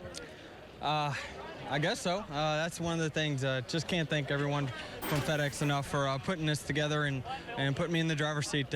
Great day for our race team. The pit crew did amazing there on that green flag pit stop. Darren made the great call to bring me in a lap early, and just a great team effort today. Got to thank everyone from Sprint, Toyota, Coke, the Jordan brand, Nike, Wiley X, and the fans. It's just been a great weekend. We just had a solid car all week. Well, I know you had to do it the hard way, too, fighting off a hard-charging and a very hungry Martin Truex.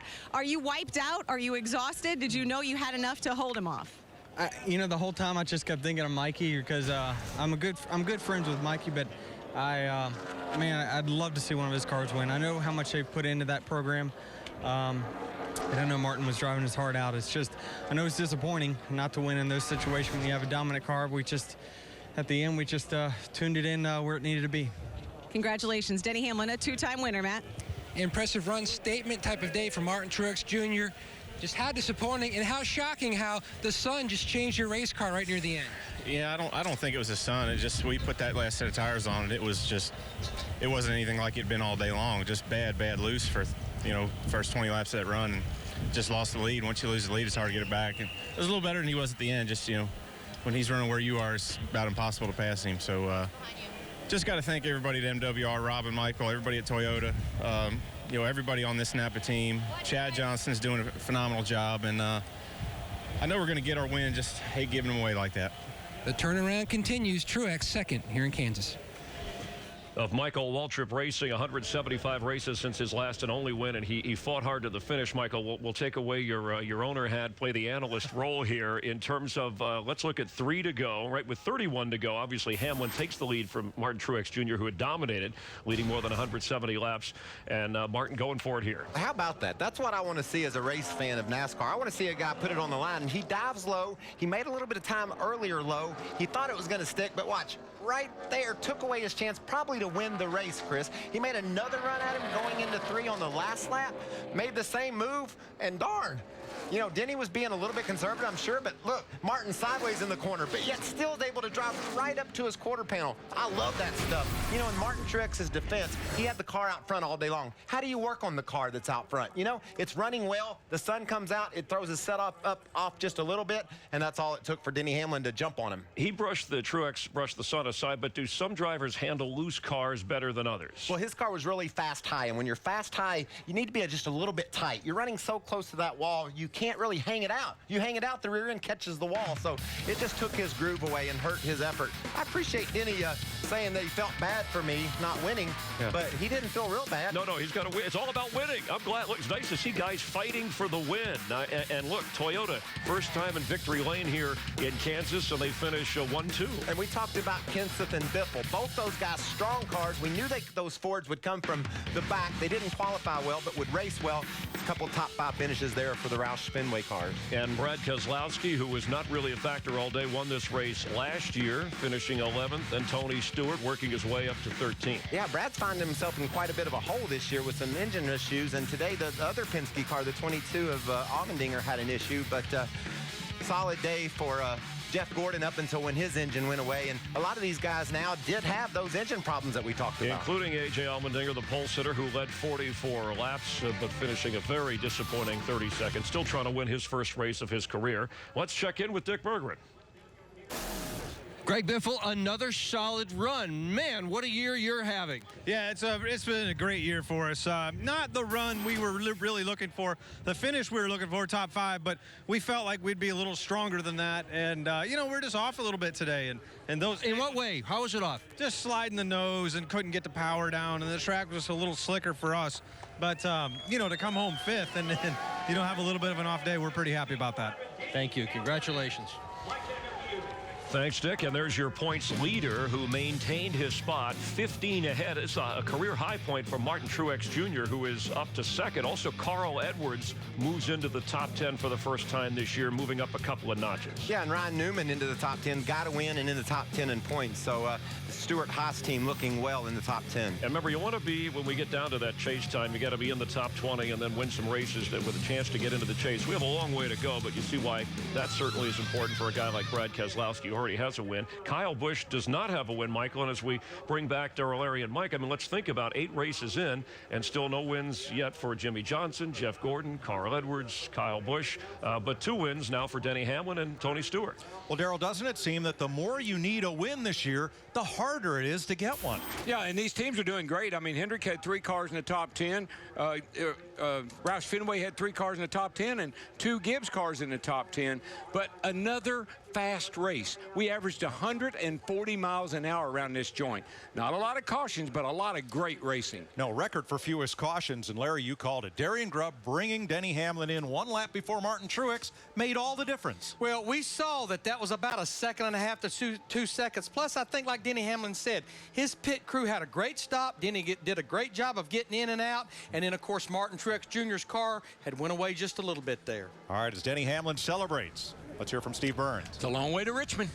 Jimmy Johnson finishes 3rd, and Jimmy, I listen to you guys on the radio a lot, and you really had to chase this racetrack. You guys had to make a lot of adjustments. We did. we had good speed. We could run, second or third all day long, but to catch the 56, we needed more, and we worked real hard through the middle part of the race. Got a lot of speed, and could get to him. I just couldn't pass him. I was hopeful we could do it on pit road or some other, scenario, but we came in, a lot of those guys stayed out, which, was some strategy on our behalf just to do something different. I don't think it hurt us any. Maybe cost us a spot, but I don't think that's really the case. The 11 went up there and passed the 56 and won the race. So great day. We ran where we should, and just need a little bit more to race for the win. Looking forward to Richmond? I am. Richmond's been hit or miss for me, and I really feel good about our race cars and what we've learned here in the recent time, and I think it's really going to help my car at Richmond. It's something that I've needed there, and ready to go short track racing. I love that place. Thanks, Jimmy. Thank you. Well, Matt Kenseth, another top 5 finish. That's 4 in the last 5 starts. What's the magic here? It's all the guys that work on this car. So Jimmy and them guys did a great job on this Ford EcoBoost Fusion. It was I was not happy with it all weekend, and they made a lot of changes this morning and last night, and it drove a lot better today. So we're a little bit off. I got that one just horrendously awful restart in the middle of the race, and just could never quite get it exactly right. But it was a good day for us. How about the driver? Grade the driver today. I give him about a C. I had a pretty good car, and I just, in that restart, we gave up 4 or 5 spots, and it's really fun. It's too bad they got to tear this up because of all the different grooves you can run depending on how your car is handled. It really makes it fun as a driver, and thought it was some great racing. So I was glad to be part of it. I wish I could have been up there with Martin and Denny and duked it out with them, but it was a good day for us. Well, I think your fans will give you a whole lot better than a C. Congratulations on another top 5. Driver of the 17 car. If you're into numbers, that number 11, that 11 car, the 199th win for the 11 car. Of course, DW, Cale Yarborough contributing as Denny Hamlin tops it off. The 43 number, second on that list. The 56 number, Jim Hertzeby, the only driver, 1966, with a Cup win on that number.